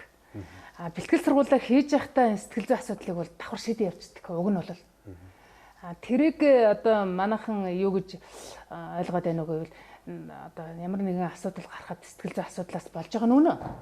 Тэр бэлтгэл дээрээ бэлтгэлээ одоо маш өндөр ачаалтайгаар яг тэмцээнд орж байгаа юм шиг авч чадчихлах юм бол спортын яг тэр тэмцээн урлагийн талбар дээр нэг асуудал гарахгүй. Тэр бэлтгэлийн явцад одоо юу гэдгийг найзан дундаа нэг юм цаг нөхцөөсөн байдалтай өнгөрөөцсөн хүмүүс л ихэвчлэн тэмцээн дээр очиад асуудал гаргаад байдаг. Тэгээ тэр талаасаа бас нэг байж болно. Нөгөө талаасаа дасгалжуулагч нар одоо саяхан хятадын тэмцээн нэг киног харав. Тий. Ялалт гэдэг нэг. Тийм тэр бас гоё л харуулж илээ шүү дээ тийм. Ер нь бол тэмцээний талбарт юу хийх нь бол ойлгомжтой. Тэрийг хаана хийсэн байсан? Бэлтгэл дээр л хийсэн байсан. Тэгэл яг бэлтгэлээ хийж байгаа юм шиг хийл гэж хэлж байгаа зү тий. Юу одоо юу сурснаар гарга гэж хэлж байгаа зү. Өөр юу их юм. Тэрнээс чи тэгээд ингээд юм гэхгүй л байгаа зү тий. Тэгэхээр зэрэг ер нь бол энэ сэтгэл зүйн асуудал бол тамирчдыг яг тэмцээний талбар дээр өөрийгөө бүрэн дайчилж юу байгаагаа хэвээр ямар ч харамсахгүйгээр гаргах тэр боломж ихэн олгодог юм бэ гэж тасалж болгочлаа. Урам зориг баян харилцаатай байлаач контролд хийж байж ах хэвээр тийм ээ. Баг тамирчдын хоорондын одоо бас харилцаа муудахаар бас багийн спорт ялангуяа тэр дасгалжуулагч нөгөө тактик хэрэгжүүлэх чадваргүй болоод эхэлчихсэн. Хүүхд юу дасгалжуул тактик л хоорондоо маргаа үүсдэг тийм яг би өөрөө бас одоо ингэ шгшээ огт байж байгаа. Мөн одоо багийн спортоор яг энэ спортоор хүмүүжээд төлөвшөөд энэ спортын төлөө бас тодорхой хэмжээ зүйлийг зориод явж байгаа хүн. Энэ баг тамирчдын хоорондын уялдаа холбоог сайжруулах, сургалтууд багаар ажиллах чадрын дасгалдаг бас өшөө төлхөө ормоор юм шиг санагддаг. Дасгалжуулагч тэрийг орхитуулцдаг юм шиг бас санагддаг. Одоо манай дасгалжуулагч нар бол хүүхдүүдтэйгээ цаг нараа аюул зарцуулж байгаа бол зарцуулж байна. Гэхдээ мэдээж одоо бүх зүйлийг бас яг хэлж өгч асч чадахгүй. Тэрний л одоо сул тал гэдэг юм уу? Тэрнээс гарсан нэг зөрүү шүү дээ, тий. Тэр нь л одоо тэмцээн дээр илэрч харагдаад байгаа юм л да. Нэг ийм юм би дутуу ийдсэн байна. Энэ нь болохгүй байгаа юм байна гэдэг юм тэмцээн л харуулдаг. Яагаад гэвэл тэмцээн өөрөө тэр нөгөө багд байгаа хүмүүсийн дотор нь юу байсан? Юу байсанд бид нээж чадаагүй гэдэг юм дандаа харуулдаг. Тийм учраас одоо тэмцээн дээр дасгалжуулагч нар бусад орны дасгалжуулагч нарыг одоо хамгийн одоо тамирчинтайгаа сайн ажиллах дасгалжуулагч тэмцээн дээр юу ч ярьдаггүй. Зүгээр л хараад тэмдэглээл суучдаг. Тэгэл тэмцээний бус цагаар тэрнтэйгээ хараа ажилдаг. Гэтэл манайх эсрэгээр тэмцээн дээр хамгийн гашгарж байгаа дасгалжуулагч аягүй сайн гэж ботцоо. Үгүй байхгүй юу. Тэр дасгалжуулагч үндсэн ажлаа бэлтгэлийн үед хийж чадаагүй л гэдгийг харуулж байгаа. Зүү тогтлын хувьд бол ямар вэ гэвэл тэмцээний талбар дээр тэр багш 1000 гашгараад юу ч өөрчилж чадахгүй. Болцсон юм л да. Сэтгэл зүг гоё үгэлээд шууд өөрчлөх боломжгүй бүр нэг гайхамшиг гарч ирдэг юм бол тийм мэдээж одоо бэлтгэлийн хувьд бэлтгэлжлэлтийн хувьд тий ядрах ачаалаа бүрэн авцсан байх хэрэгтэй. Сэтгэл зүйн хувьд бас нөгөө талын дасгалжуулагч эсрэг байгаа тактика танилцуулсан. Бүрэн ярилцаа тохирсон байх хэрэгтэй. Тэгэл харъя үр Тий, дүнгээ. одоо тий. Нөхцөл байдал өөрчлөгдөөд солилцоо хийгдээд байрлал өөрчлөгдөж бас нэг арай Тий. өөр арга хэмжээ авах тий. Тий. Тэгэхээр зэрэг нөгөө тамирчид одоо тактика ойлгохгүй байна. Тамирчид дасгалжуулагчтайгаа тактикийн тал дээр ойлголцохгүй байна гэдэг нь маань одоо нөгөө хүүхэд өөрөө нөгөө спорт ойлгоогүй бас харлаад байна. Нөгөө волейболынхаа спортыг ойлгоогүй. Нэгдүгээр, хоёрдугаар дасгалжуулагч тамирчинтайгаас дутуу ажилласан байна даа л гэж харагдаж байна. Уг нь бол одоо волейболын спорт, сагсан бөмбөг одоо багийн спортын хамгийн гол юм нь юу вэ гэвэл ерөөсөө яг л нэг хүсэг. Багшааг нэг хүнтэй харьцаж байгаа юм шиг харьцмаар байгаа байхгүй. Тэрнээс 12 хүнтэй 6 хүнтэй харьцаж байгаа юм шиг харьцахаар л багш чинь ганцаараа учраас бүх хүн зэрэг хэлчихдэг болчихдог. Тэгэхээр бүх хүн багшийн кодыг нэг хэлэхэд бүгд яг ижил ойлгох хэрэгтэй байхгүй. 6 өөр ойлгочхоор л нийлэх хэвчдэг. Тэгэхээр энэ ижил ойлгох юмыг хаана хийх юм бэ гэвэл бэлтгэл дээр л хийж байгаа. Тэгж явж байхдаа л одоо дасгалжуулагч хүүхдэд таниал одоо ганцаарчилж уулзаал хэсэглэж уулзаал нийт дунд нь дутагдж байгаа юм нийтээр нэг хичээлээр явуулаад хэрвээ ганцаараа болохгүй бол ганцаар нь одоо өөрөө дийлэхгүй сэтгэл зүйч тандна л гэсэн үг шүү дээ. Ер нь бол одоо Монгол бас бүх чиглэлээр салбарладаг болчихлоо шүү дээ. Менежментийн чиглэлээр, сэтгэл судлалын чиглэл дотроос спортын сэтгэл судлал гэдэг нь одоо зүгээр болж эхэлж байна. Дээрээс нь биеийн тамирын спортын анагаах ухааны эрдэмчлэгийн нүрийг яг ингээд салбарлаад ингээд явж байна. Дээрээс нь одоо спортын массаж гэдэг бас нэг юу бас гарч ирж байна тийм ээ. Японд бол ерөөсөө ингээд нэг тэмцээн болоход ингээд юм компани шиг массажны компаниуд байждаг нэ. Тэгэл ерөөсөө бид нар энэ тэмцээн дээр танаа массажийн компаниг авчия гэдэг. Тэгээ байнга дагаа явдаг. Яг тэмцээний үед тамирчид начаалах юм бол тэрэнд нь очиж массаж илэг хийгээд өгдөг. Ингээд ирэхээр нөгөө дасгалжуулагчийн ажлыг тийм ээ. Дээрээс нь дасгалжуулагч хүн энэ сэтгэл зүйтэй ажиллахтаа нэг сэтгэл зүйч тусад нь авчир тавиал. Багийн менежмент юм, багаар ажиллах чадвар гэж юу юм гэдгийг спортын төш яг арай өөр бизнесийн тал дээр чинь эсвэл нэг амар том далаад нэг завин дээр яж нэг өөр кейсээр авал те. Ингээд явчих юм бол одоо Монголд бас бүрэн боломж би нээгдэж гин гэж хараад байж байгаа. Яг дасгалжуулагч заавал одоо бүхнийг заавал мэдэх албагүй болж эхэлж гин гэсэн үг шүү дээ тийм ээ. Тэгээ ингээд яг энэ одоо энэ та бол одоо энэ улсын шгшээгийн одоо энэ дээр бол нэлээд ажиллаж байгаа. Тэгээ тэр дээр бол бас хэдэн баг ажиллах одоо нэг одоо олимпийн тэмцэлт дээр явж байгаа хүний ард. Ер нь бол одоо өндөр зэрэгтэй тамирчтай ингээд ажиллаж байхад одоо удирдлагын баг байна. Удирдлагын баг гэдэг маань одоо манай биеийн тамир спортын улсын хороо манай өөрөө бүтнээр орж байгаа шүү дээ. Тэгээд одоо төрийн бас байгууллагаас олимпиароо бай. Тийм. Тэгээд одоо тухайн спортын холбоодууд бай. Тэгээд одоо дээр нь одоо эмчнэрт одоо өдөр тутмын бэлтгэлтэй нь ажиллаж байгаа. Бэлтгэл дээр нь байнга ажилладаг эмчнэр байна. Зарим том багууд дээр. За тэгээд зарим багууд хүсэх юм бол одоо сэтгэл зүйч авч явж байна. За өшөө эмч авч явж байна, сэтгэл зүйч авч явж байна. Тэгээд одоо дасгалжуулагч нар эмч нь өөрөө массаж давхар хийе. Тэгээд дасгалжуулагч гэл тэгэхэд жишээлбэл зарим баг бол 5 дасгалжуулагчтай. Зарим баг 2 дасгалжуулагчтай. Зарим баг нэг хүн олон байвал олон, хүн 100 байвал 100 дасгалжуулагчтай л явж байгаа л да. Гэтэл яг гадныхан бол бүхэлдэн баг ажилдаг гэл тэр дотор нь эрдэм шинжилгээний ажилтан байна. Өшөө зөвхөн эрдэм шинжилгээний ажилтан гэдэг одоо дөрвөн буланд нэг камер бариад зогсож идэг. Өшөө дээр нь ажиллаа явж идэг гэл ингээл өшөө дээр нь одоо сэтгэл зүйн асуудал ингээд зохицуулж идэг, хүн хүнтэй харилцаж идэг гэл ингээд бас ингээд ярих юм бол улам л олон нэгж болох гэдэг. Улам л олон болох гэдэг. Манайд бол хараахан тэр өндөр түвшин тим хэмжээнд бол арай очиагүй. Яг уу ер нь гэхдээ одоо бас гадныхаа бизнес кондишн коуч буюу дасгал сонголтыг одоо энэ хүүхэд болгоо өөр учраас өөр одоо хөгжилтэй байгаа шүү дээ. Тэр хөгжилтөнд тохирсон дасгал сонголтыг бас өгч идэг. Магадгүй зарим нь одоо тодорхой хэмжээний жижиг их баг ингээд бэртэлтэй авах юм бол тэр бэртэл гэмтэлтэнд тохирсон дасгалыг нь өгч идэг. Тэрийг нь булшин шөрмсөн чангаруулах дасгал өгч идэг тийм хүмүүс нар байдаг л да. Тийм. Гэхдээ бид нар одоо айгүйх тийм шинжлэх ухаанч байна гэд илүү задраад байвал задрагаа олон л байгаа гэвэл ажиллагаа улам их болоод байгаа. Тэр бүгдийг базаж болох боломжтой байвал боломжтой. Тэрэн дээр юу яах вэ гэвэл дасгалжуулагчийн мэдрэхүй мэдрэмжил илүү байх хэрэгтэй. Илүү олон юмыг хараад зохицуулаад ажиллах чадамж. Өнөөдөр магадгүй дасгалжуулагч Монголын одоо дасгалжуулагч нар юу тамирчид ганц нэг дасгалжуулагч цөөхөн ийм бүтэн баг явахгүй хүртэл ингээд амжилт үзүүлээд одоо өндөр түвшинд байна гэдэг бол Монгол дасгалжуулагч нарын чадвар чадамжаас өндөр түвшинд байгааг илэрэл бас байж болно. Байх боломжтой. Гэхдээ одоо тийм үнэ цөөхөн байна. Тийм үнэ олон болгож болно. Тэрний тулд харин бид нар яах хэрэгтэй юм бэ гэвэл тэр хүсэж байгаа үнийг сургах хэрэгтэй. Би одоо ингмээр ээжтэйгээ хүсэж байгаа үнийг сургах. Бид нар сургалт гэхээр ингээд хүссэн үсээгүй бүгдийг нийлүүлж суулгачдаг. Тэгээ тэрэн дотроос одоо хүмүүс яадаг вэ гэвэл хүссэн юм олж авч чаддаг. Хүсэхгүй байгаа нь ямар ч сайхан юм байсан гэж хажуугаар өнгөрчдөг. Юм байна лээ. Энийг яг хуу ярьж байгаа гол асуудал нь одоо яг энэ хоёулыг үзэж байгаа үзэгчд маань яг энэ спортод хорхотноод бас спортын талаар ойлголт авъя гэсэн. Энэ спортын чиглэл, энэ спортын чиг хандлага тийм ээ одоо дээрэс нь одоо таны үзсэн одоо энэ спортын тухай чиглүүлж байгаа зүйлийн талаар мэдхгүй аягүй олон хүн байдаг. Энийг хоёулаа бас тайлбарж өгч тэ ийм юм гарц гаргалгаатай байдаг энэ дасгалжуулагч гэдэг чинь ийм шүү гэдгийг бас одоо ингэж хайж явж илэрхийлж бас зарим юмдаа дутмаг байсан шүү дээ. Энийг бол эхлэл болж байна гэж би бол харж байгаа. Тэгээд таны энэ гаргасан одоо энэ философи дасгалжуулагчийн философи тамирчин үнэ бас одоо баримтлах зарчмын тухай хоёрын хоорондын бас талаар асууя гэж бодож л та. Дасгалжуулагч тамирчин хоёр хоорондоо хэр одоо ингэж таны гаргасан ном дээр хэр одоо хамтын ажиллагааны үр дүнд гэж одоо үр дүнд баг мөн одоо амжилт л ярьж шүү дээ тийм ээ яг энэ амжилт өөрөө хэр амар том ялгаатай асуудал байна. Энийг ярихын өмнө амжилт гэж юуг ойлгох уу гэдэг юм бас тодорхойлох хэрэгтэй болж байгаа. Бид нар бол одоо амжилтыг юу гэж ойлгодог вэ? Медалаар хэмжээд байгаа л да. Өнөөдөр бол гэтэл тэр хүүхэд магадгүй одоо хэдэн жил сар ч юм уу хоногор ч юм уу энэ спортоор биеийн тамир спортоор хичээлж явж байхдаа өөрийнхөө хувьд юуг ялаад дийлцсэн бэ, юунд хүрсэн бэ гэдгийг чинь өөрөө бас нэг амжилтын нэг том шалгуур юуг таньж мэдсэн. Өөрийгөө ямар түвшинд аваадсан.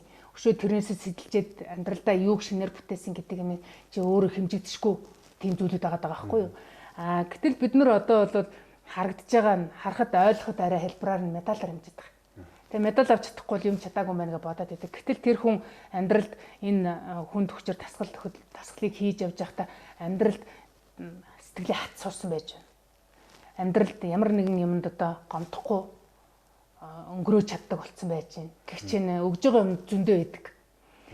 За тэгэхээр зэрэг дасгалжуулагч би одоо хамгийн сүүлд энэ 19 оны 6 сард 19 оны 12 сард энэ намыг гаргасан. Монгол дасгалжуулагчийн философи туршлага гэдэг нам. 20 оны 6 сард тамирчны хөгжлийн сэтгэл зүй гэдэг ийм хоёр нам гаргасан. Тэгээ энэ хоёр ном маань бол яг юун дээр чиглэсэн юм бэ гэдэг дандаа судалгаан дээр суурилсан. Ерөөсөө энэ Монгол дасгалжуулагч ерөөсөө энэ хоёроо мэдгүй байгаа юм шиг зү. Өөрийгөө ойлгож байгаа юм уу? Өөрийгөө ойлгохгүй байгаа юм шиг зү. Хэрвээ ойлгож байгаа юм бол та энэ төвшөнд ойлгож байна уу? Хэрвээ та эхлээд өөрийгөө энэ төвшөнд ойлгочих юм бол дараа нь таны тамирчин энэ төвшөнд байх боломжтой юм байна гэдгийг л дасгалжуулагч энэ хоёрыг мэдчих юм бол дасгалжуулагч маань одоо тамирчнаас энийг шаардах боломжтой болж байгаа. Өөрөө энэгээр бие авч явах боломжтой болж байгаа. Тэгэхгүй өнөөдөр яасан бэ гэвэл дасгалжуулагч нар маань одоо янз бүр байгаад байгаагийн шалтгаан дасгалжуулагч гэдэг хүн юу хийдэг юм бэ? Ямар байх ёстой юм бэ? Тэр хэмжээнд би байж чадчихна гэж өөрөөсөө асуухгүй. Асуусан ч хариулах юм байхгүй байгаадсан байж магадгүй байгаа учраас энийг уг нь гаргасан. Тэгээ энэ дээр одоо 14 дасгалжуулагчийн Монгол улсад бас гавьяат, Монгол улсын гавьяат болсон, хөдөлмөрийн баатар болсон, ардын багш болсон энэ дасгалжуулагч нарын бас яг 14 дасгалжуулагчаас яг адилхан юм асуултууд асуугаад бүгдээрнийх нь хариулт нь оруулсан байж байгаа. Тэгээд яг энэ дотор бол Монгол дасгалжуулагч ер нь монголоор бид нар энэ хүүхэд дасгалжуулахын үйл ажиллагааг энэ төр л гадны жишээч байж байгаа. Гадныхын ер нь дасгалжуулагч үнийг юу гэж ойлгоод байгаа. Бид нар ер нь ямар юу гэж ойлгоод байгаа. Дасгалжуулагч хүн өнөөдөр ямар байгаад байгаа. Ер нь алстад хэрвээ та хүн дасгалжуулах гэж байгаа бол ямар байвал зөв юм бэ гэдэг чиглэлийг энэ өгнө гэж харж байгаа. Тэгвэл таны дасгалжуулж байгаа тамирчин одоо сэтгэл санааны хувьд яаж хөгжих ёстой? Сэтгэл санааны сэтгэлгээний хувьд хөгжиж гин үгүй юу гэдгийг бид яаж мэдэх юм? Магадгүй таны тамирчин одоо тэмцээн уралдаанд оролцоод сэтгэл санааны хувьд таагүй байдалтай байгаад өөрийгөө жолоодож чадахгүй байвал та тэрийг нь одоо хариулт зохицуулж чадахгүй бол эндээс харж байгаа. Наацхан хэрэглээний юмнууд бас энд байж байгаа. Тэгээд ингээд дасгалжуулагч нар маань ингээд гарын авлагтаа болчвол бас ингээд бас хүүхдүүдтэйгээ харилцахад бас нэлээд боломжтой болох байхаа гэж Ойлгож л одоо энэ хоёрыг одоо туршлага дээр толгуурлаж гаргасан. Энэ номны талаар бол яг ярих юм бол нэлээ одоо бүх зүйлийг задаад бол ярьж амжихгүй тийм үү. Би бас энэ номноос би хоёр сэдвийг бас энэ асуултан дээр нь бас тавья гэж бодсон байхгүй. Энд ном дотор энэ асуултан дээр ингэсэн юм тест. Тамирчны сэтгэл зүйн бэлтгэлжилт ямар төвшөнд бэлтгэгдэх одоо ёстой вэ гэдэг талаар бол ном дээр бас тусгагдсан байсан. Тэгээд энэ одоо яг энэний талаар зүгээр яг номны үгээр биш тийм ээ. Би үзэл бодлынхон үгээр ярих тань тамирчны сэтгэл зүйн бэлтгэлжилт. Тамирчин хүн өөрөөгөө бэлдэх талаар бол энэ ном дээр бол байна гэж ойлгож байна тий. Та энэ талаар өөрөө бас нэг тамирчин хүн байсан. Яаж өөрийгөө одоо 14 жил энэ спортод амжилттай тэргүүлж явсан. Азийн мөнгөн медалийн бас медаль авч ирсэн. Та энийхэн өөрийнхөө жишээн дээр ингээд нэг гой сонирхолтой байдлаар хэлж байж. Би одоо ингээд тамирчин байхдаа бидний үед бол сэтгэл зүйн асуудал гэдэг юм ерөөсөө яригдчих байгаагүй. Тэгээд тэмцээн уралдаанд ингээд очиж гадаадад олон улсын тэмцээнд очиод нойлж исэн тохиолдолж байгаа нөө шийдэлтэй. Тэгээ бүр гайхаад тэгэд бэлтгэл дээр болохоор аягүй сайн шидэд байдаг. Тэмцээн дээр очихоор ингээд зурчдаг. Тэгэд тэрийг ерөөсөө ойлгохдгүйсэн. Тэгээд сонин болт. Ерөөсөө болдгоо харин тийм. Тэгээ бүр гайхаад тэгэд шидсэн ч тийм сайн шидэхгүй бас. Яг тэмцээн дээр. Тэгээ бүр одоо ямар учир гэдэг юм болоо гэдэг ухааны нь бол олоогүй, тухайн үед бол олоогүй. Тэгээд хожим хойно нь одоо би спортоор хичээллэхэ болоод ингээд одоо өөр ингээд бизнес центр хийж явж байгаад буцаад энд ингээд ороод ирсэн чинь дахиад сэтгэл зүйн асуудал гэдэг юм, спортын сэтгэл зүйн асуудал гэдэг юм байгаа л гэсэн. Тэгээ тухайн үед хэзээ хойно би энэ сэтгэл зүйн асуудалтай холбоотой юм гэдгийг ойлгосон. Тэгээд энэ Монгол улс одоо олимпиад оролцсноос хойш 40 жил болоход олимпиад авраг болоогүй гэл ингээл анх удаа олимпиад авраг боллоо гэж ярьж хахад хүмүүс тэр болтол сэтгэл зүй гэж юу хэлдгийж баг сайн ойлгоогүй л байсан. Бас л манай сэтгүүлжүүлэгч нь ч ойлгоогүйсэн, тамирчин ч ойлгоогүйсэн. Оны тэмцээнд ороод явдаг байсан. Ороод явдаг байсан. Тэгээд тэд нар тэмцээн уралдаанд ороод ирэхээр айгүй гоё тайлбартай болсон байсан. Ямар тайлбар вөхөр сэтгэл зүйн асуудал бидэрт маш том асуудал юм байна гэдэг. Сэтгэл зүй болсонгүй гэл ингэж идэг байхгүй. Тэгэхээр зэрэг би бас нэг докторийн зэрэг хамгаалах юмсан гэж бодож ирсэн. Тэгээд би ямар сэдв авах вэ гэж бас зөндөө бодсон л доо. Зөндөө эргэлдэж ингээл нийтийн биеийн тамир авах уу, юу авах уу, энэ тэр гэл ингээд айл айлгаар явж ирсэн. Ер нь манай нэг багшин дээд сургуулийн нэг найз юу ч бүсгүй юу гэсэн. Энэ сэтгэл зүйн асуудлаараа орчвол би ер нь яах вэ гэж сэтгэл зүйн асуудал дэмий гэж хэлсэн байхгүй надад. Яагаад гэсэн чинь наа чин гарт харагдахгүй, нүдэнд харагдахгүй. Наадахаар чинь ингээд доктор хамгаалахаар хэцүү. Баахан асуултанд дун. Баахан асуултанд дун гэл. Тэгэхээр би бүр гайхаа ямар гачин. Тэгээд би бүр гайхаадгүй ямар сони. Гэхдээ тэгээд гарт харагдахгүй нүдэн дээр харагдахгүй. Тэгээд тэр чинь хүн судалж болдгоо яатсан юм бэ тийм. Би ер нь энийг судална. Гэж бидгсэн байхгүй. Тэгээд би чинь 10 оноос хойш спортын сэтгэл зүйрөө бүр шуударсан. Тэгээд би яг 13 онд 6 сард тамирчны зоригийн сэтгэл зүй гэдгээр докторийн зэрэг хамгаалсан л да. Тэгээд энэ сэтгэл зүйн асуудал гэдэг чинь ийм юм байдгийм байх гэдгийг онлын төвшөнд бас ингэж ирж хааж агаад олоод тэрнээс хойш спортын сэтгэл зүйн асуудалтай холбогдолтой нэлээд ном гаргасан юм билээ. Тий. Таны энэ гаргасан номд спортын сэтгэл судлал гэдэг бас номыг гаргасан байсан тий. Тэгээд төвшөнд хэлэхэд одоо таны гаргасан номуудыг бас хэлье гэж бодлоо. Тэгээ би бол дараагийн олимп дэлхийн аврах мөн гэдэг бас ном байсан. Би энийг бас нэлээд уншиж байгаад номоо хийнийг даалгачсан. Одоо хий авсан мэдгүй байгаа. Тэгээд бэлтгэлийн тэмдэглэл гэдэг бас нэг хоёул төрөн үзчихсэн. Тэр тэмдэглэл ямар учиртай вэ гэдэг тэрийг бас танаас би асууна гэж бодож байгаа. Жудагтай хүний дотоод сэтгэлийн дархлаа нь хүн чанар юм а гэдэг бас тийм гарч ирсэн ном байсан тийм ээ. Тэгээд тамирчны зоригийн сэтгэл зүй гэдэг ном байсан. За спортын сэтгэл судлал гэдэг ном амьдралд бие дааж явахад одоо чи юу мэдсэн байх шаардлагатай вэ гэдэг номыг би одоо бас уншиж эхэлж байгаа. За тэгээд тамирчны хөгжлийн сэтгэл зүй гэх тий одоо ингээд явж байгаа юм. Монгол дасгалжуулагчийн философийн туршлага гэдэг энэ олон сайхан номнуудыг ингээд гаргасан байна. Тэгээд энэ ном дотроос ч юм би 2 3 хэсгийг одоо уншиж байгаа хэсэг нь бол сая явсан. Тэгээд өнөөдөр Монголын волейболын холбооны энэ сайн нэг хурал болоход би тантай илүү таны яг энэ презентацид танилцуулаад яг дасгалжуулагч багш нарт хэлж яхад бол миний сэтгэлд бол үнэхээр гой хүрээд ингээд явсан. Тэгээд яг энэ чиглэлээр нь яг ингээд аваад явах юм бол манай энэ волейболын багш дасгалжуулагч нар болон тийм бусад спортын дасгалжуулагч нар ч гэсэн айгүй хэрэгтэй зүйлүүд болох байсан. Тэг яг тэгвэл би одоо өөрөө энэ дасгалжуулагч болохыг эрэлхийлж байгаа. Мөн энэ спортоор амжилт гаргах тийм ээ. Дараагийн энэ одоо мянган сайхан ирээдүйд боломжтой хүүхдүүдийг бэлтгэх дасгалжуулагч нь би өөрөө усаагаар мэдэх хэрэгтэй юм гэдэг зүйлийг би аягүй сайн ойлгож байгаа. Би өөрөө нэг Япон багштай байсан. Миний багш одоо Монгол багш манаас аягүй их тийм хүнлэгдээ бас эдийн засгч мэрэгчлээ байсан. Тэгээд өөрөө одоо яг сонирхлоороо багш дасгалжуулагч хийгээд ингээ явахдаа өөрөө усын шиг шавдаг гэсэн сэтгэл зүйн хувьд усаа төлөөлөд явцсан. Тэгээд бидлэг боловсролын хувьд ч гэсэн энэ спортыг тоглоход бол айгүй өөр талаас нь харж байдаг. А зөвхөн спорт хөөцсөн хүн бол нэг өөр талаас нь хардаг тийм ээ. Тэгэхээр энэ дасгалжуулагч гэдэг хүн бол өөрөө зөвхөн энэ спортоор дуртай сэтгэлтэй байхаасаа гадна өөрөө бол аюулд олон талын мэдлэгтэй, чадвартай ингэж ээж одоо энэ спортыг маш сайн дасгалжуулагч тамирчдыг бэлтгэх юм байна гэж би харсан. Тэгээд таны номны бас энэ гарчиг дээрээс ч гэсэн ингээ харахад дасгалжуулагч хүн тийм ээ одоо энэ дээрээс ингээ хараад байна. Ингээ харж байхад бол ажиглагч байх хэвээр, багш байх хэвээр, сэтгэл зүйч байх хэвээр, манлайлагч байх хэвээр, урлаач байх хэвээр, зөвлөгч байх хэвээр, бас сонсогч байх хэвээр гэд энэ олон зүйлүүдийг дасгалжуулагч хүн сурахгүй бол хүнийг тэг яг сайхан ингээд одоо бага наснаас явж байгаа спортоор хичээлж байгаа хүүхдийг маш сайн болгоход дутагдaltaа бэлтгэн шүү гэдгийг бас сануулж хэлмээр байна тийм ээ.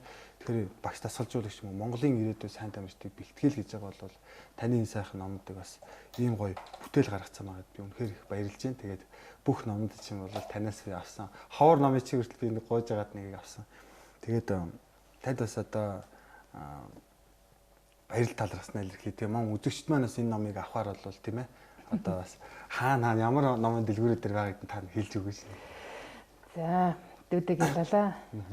Хийсэн өчүүхэн жоохон юм хөдөлмөрийн манаас үнэлцэнд. Тэгээд саяны гаргасан энэ бүтээлүүд маань одоо сая жоохон тодруулахад хамгийн анх би тамирчин байхдаа энэ бэлтгэлийн тэмдэглэл их хөтэлдэг байсан. Тэгээд өдөр болгон тохиолдож байгаа юмаа бас их бичдэг байсан. Ингээд тохиолдсон юмнаа. Бичээлсэн сүүлд нь айгүй олон жилийн дараа эргээ харсан чи хүүе би энэ насндаа ийм юмыг ойлгодог байсан байж штэ ч гэдэг юм уу те. Хөөх би энэ үеэс л эхлээд өөртөө ажилласан юм байж штэ гэл ингээл олж хараал. Тэгэл нөгөө ойлгосон юмаа биччихсэн сүүлд энийг хүмүүст ойлгуулах юмсан гэж бодож эхэлсэн байхгүй юу. Хин нэгэнд ойлгуулж тэмдэглээ хөтлөж байгаа. Тийм тий. Тэгээ сүүлд нь одоо би чинь 15 настайгаас эхлээд хөтөлсөн гэж би чинь 35 настай байхдаа тэрийг 20 жилийн дараа олж уншаад тэгээ би энэ 20 жилийн хугацаанд ийм юм ойлгосон юм байна гэдгээр хамгийн анхны намайг тэрийг нь амьдрал бие дааж хад юм мэдсэн байх шаардлагатай гэж нэрлсэн. Тэгэд яг хөө энэ ном маань одоо олон хүнд хүрсэн. Олон хүн энэ номын манаас үзэж судлаад сэтгэлээс надад илэрхийлжсэн. Надад бас урам өгсөн. Тийм учраас би одоо яг хөө өнөөдөр би энийг амьдралаараа энийг үзээд туулаад өнгөрчихжээ. Дараагийн хүмүүс маань хэрвээ сонирхох юм бол энийг бас ингээд уншаад ойлгочих болох юм байна гэж ботсон учраас би яг зөвөр өөрийнхөө олсон жоохон юм ингээд бүтээл болгоод ингээд гаргачихад байгаа. Тэгээ яг өнөөдөр хэн нэгэн ойлгохгүйсэн ч гэсэн дараа нь хэн нэгэн ирж чаддгийм бэ нэлээ. Тэгэхээр тэр цаг үед нь бас бэлэн байж ягдаа гэж боддгийг. Тэгээд одоо бүтээлийг маань үнэлж хэлсэн ярьсныг манаас олон хүн түгээж бас энэ волейболын хамт олныг сайн сайхан байлгах юмсан гэж хүсэж сэтгэл гаргаж явж байгаа дүүдээс гэлээ амжилт хүсмээр харин тийм. Тэгээд энэ ном маань одоо хаанаас авч болох вэ гэвэл интерномоос авч болно. Одоо бол энэ манай энэ хоёр ном маань л байгаа. Бус нь бол дүүрсэн. Дууссан гэж байна. Тийм дууссан. Интерном аз хур намын дэлгүүрүүдэд бол байгаа. Саяны ярьсан тэр би бол дараагийн олимпикийн аварга мөн гэдэг номыг би 2014 онд гаргасан. Яагаад гэвэл нөө шгшаагийн тамирчтай ажиллаж байхад хүн болгоныг би олимпикийн аварга мөн штэ гэж бодож чадаасаа гэж би хүссэн байх. Тийм тэгээд тэр номыг уншихад ерөөсөө хүн өөрийгөө хөгжүүлээд өөрийгөө ингээд айгүй сайхан цэнэглээд бэлтгэл сургуулаа хажуугаар нь хийгээд бүх юмаа өвдөгч зэрэг аваа явж байхад хүн аяндаа амжилтанд хүрдэг юм байна. Тэрнээс бусад юмаа хаяал зөвхөн булчин шөрөмсөө хөгжүүлэл явхад амжилт гаргана гэж бас жоохон хэцүү болчт юм байна л гэдгийг л бас тэндээс олж хараасаа гэж хүссэн байна. Яагаад гэвэл би одоо сайн нэвтрүүлгийн өмнө ч гэсэн хэлсэн шүү дээ. Хүн болвол ерөөсөө өвдөгч байх хэвээр. Хэрвээ та магадгүй хизээ нэгэн цагт олимпийн аварга болно. Хизээ нэгэн цаг төгсгөн бол та дэлхийн аварга болж чадна. Гэхдээ тэр авраг болцсны дараагаар та ямар байх вэ гэдэг юмыг одооноос суулгаж авахгүй бол авраг болцсныхаа маргааш хийж чадахгүй маа л гэж л гэдэг. Тэгээ манай тамирчид тусгалжуулагчид бол мэдээж одоо авраг болох гэж байгаа үнийг бэлтэж байгаа гэж бодож л хүнээ бэлтэх юм бол зөв сайн бэлтэх гэдэг. Болж ч магадгүй болохгүй ч яж магадгүй гэж бэлтэх юм бол одоо магадгүй зарим юм хайчиж магадгүй л гэж л гэдэг. Тэгэхээр зэрэг одоо магадгүй авраг болоогүй байсан ч гэсэн тэр занд явж үзэж туулсан юм болгон таны дараагийн амьдралд маш том үе таалга нээж дараагийн амьдрал гიშгэх шат ахих тэр гიშгүүр нь болж идэг учраас бид нар одоо медалаар бас бүгдийг хэмжиж болохгүй шүү гэж. Спортоор хичээллэж л байгаа л танд ямар нэгэн давуу тал бий болж байгаа гэдгийг л бидний эцэг эхчүүд ч мэддэг байх хэрэгтэй. Тэр одоо спортоор хичээлж байгаа хүүхдүүд ч хүлээн зөвшөөрсөн байх хэрэгтэй. Тэгж чадах юм бол спорт танд төгссөн болгоныг өгнө л гэж хэлэх гэдэг. Монгол тамирчдын одоо нэг гаргадаг алдаанууд байгаад байдаг. Одоо яг амжилтанд нөлөөлөд байгаа. Тэр одоо яг тамирчид яг юун дээрээс болж алдаад байдаг ихэвчлэн. Тамирчдыг алдаанд хүргэдэг нэлээд хэдэн нөхцлүүд байгаа. Жишээлх юм бол одоо ялангуяа баг бүрдүүлж байгаа тамирчид дотор ур чадрын зөрүүс олж бас тийм юу зөрүү үүснэ. Нэг хэсэг нь одоо юу гэдгийг ерөнхийдөө ингэж игд байж хахад нэг тамирчин арай илүү байлаа гэж бодъё л доо. Тэгтэл тэр хүмүүс бол илүү байгаа тамирчнаа хардаг. Тэрэн дээр нөгөө илүү байгаа тамирчин одоо хувийнхаа төлөвшөөгөө бол одоо хувийн тоглолт хийж одоо нөгөө багийг одоо бас чирдэг л дээ. Тэгээд тэрнээсээ болоод өөрөөр хэлэх юм бол энэ бие тоох гэж. Хүүхдүүд ингээ жоохон амжилт гаргаад ирэхээр бие тоож байгаа явдал нь ер нь бол бие тоорно гэдэг бол дээцэгт хүрсэн баг хэлж байгаа. Тухайн хүний хувьд л ямар нэг юм чи ингээ таазандаа тулдаг. Тэгэхээр нөгөө тэр хүн тэрнээс илүү их амжилт гаргана гэж байгаа хүн ерөөсөө бие тоодгүй юм байна л да. Энэ бол миний энэ гаргасан амжилт юу ч биш. Би энээс том амжилтын төлөө явж байгаа гэж бодох юм бол хүн хизээч бие тоодгүй юм байна. Гэтэл одоо өөрөө ганцхан чадсан юм шиг бодож ингэж гаргасан амжилтанд сэтгэл хандж байгаа нь өөрөө одоо тэр хүний хувьд одоо өөрийг нь хэмжиж байгаа хэмжээр болчихж байгаа. За тэмцээн уралдаан дээр хүүхдүүд ингээд одоо тэр байдлаасаа болоод харилцааны хувьд асуудал гардаг. Тамирчид хоорондын асуудал байна. Дасгалжуулагч тамирчдын хоорондын ойлголцлын асуудал байдаг. Тамирчид хоорондоо яадаг вэ гэвэл энгийн үедээ бүрэн бүтэн бие биендээ ингээ итгэлцэл үүсээгүй учраас одоо тэмцээний явцад магадгүй би одоо нэг үг хэлэхэд нөгөөх нь хүлээж авдаг.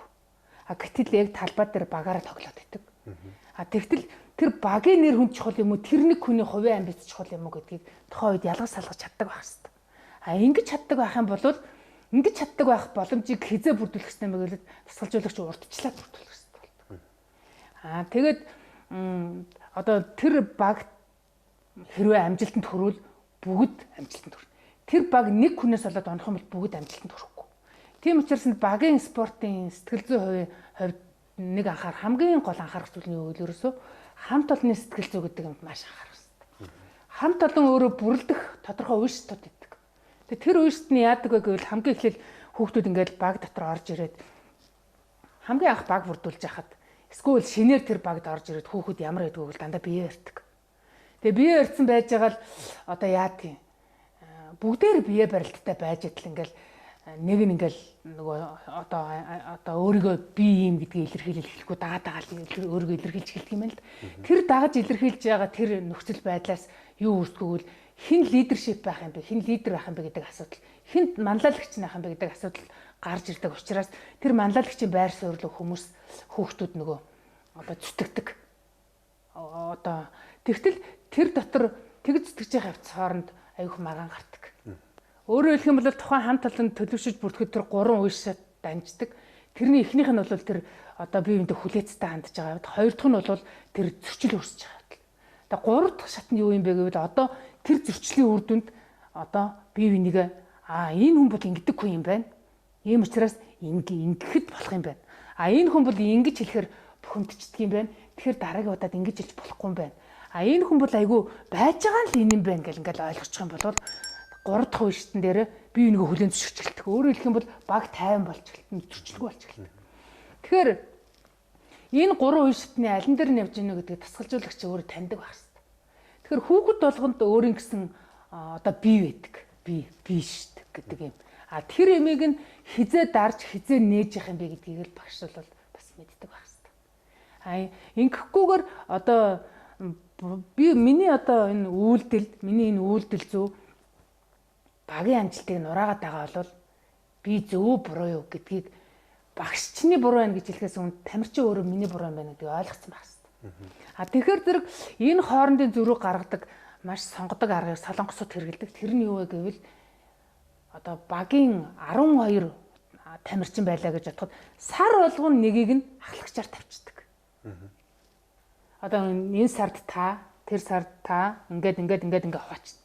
Тэгэхээр нөгөө нэг удирдах төвшөнд ажиллаж байгаа одоо манайхан болохоор яадаг гэвэл багийн ахлагч гэл нэг хүн байх юм бол тэр нь дандаа л багийн ахлагчаар байгаад байдаг. Тийм учраас тэр багийн ахлагч айгүй өөрөө аюу идэвхтэй байлаач гэсэн нөгөөдөл нь доор байгаа удирдлаганд байгаа 10 ч 12 хүн үгэнд нь ортгүй. Яг тэр үе шиг байж байгаа. Хүлэмжшэрхгүй бас тий. Тэгэхээр зэрэг эннээс гаргадаг юм нь юу вэ гэвэл тэр сар болгон тэр багийн ахлагчийг солиод өөр үнээр тавиадахаар өөр дээр нь тэр эрх мэдэл юм уу асуудал ирэхээр тэр хүн яаж ийнэ? Юу хүсдэг юм? Бусад хүнээ ямар агаасаа гэж хүсээд идэх юм. Тэр үгэнд нь орвол ямар идэв, үгэнд нь орохгүй ямар идэв гэдэг биеэр мэдрүүлчихдэг.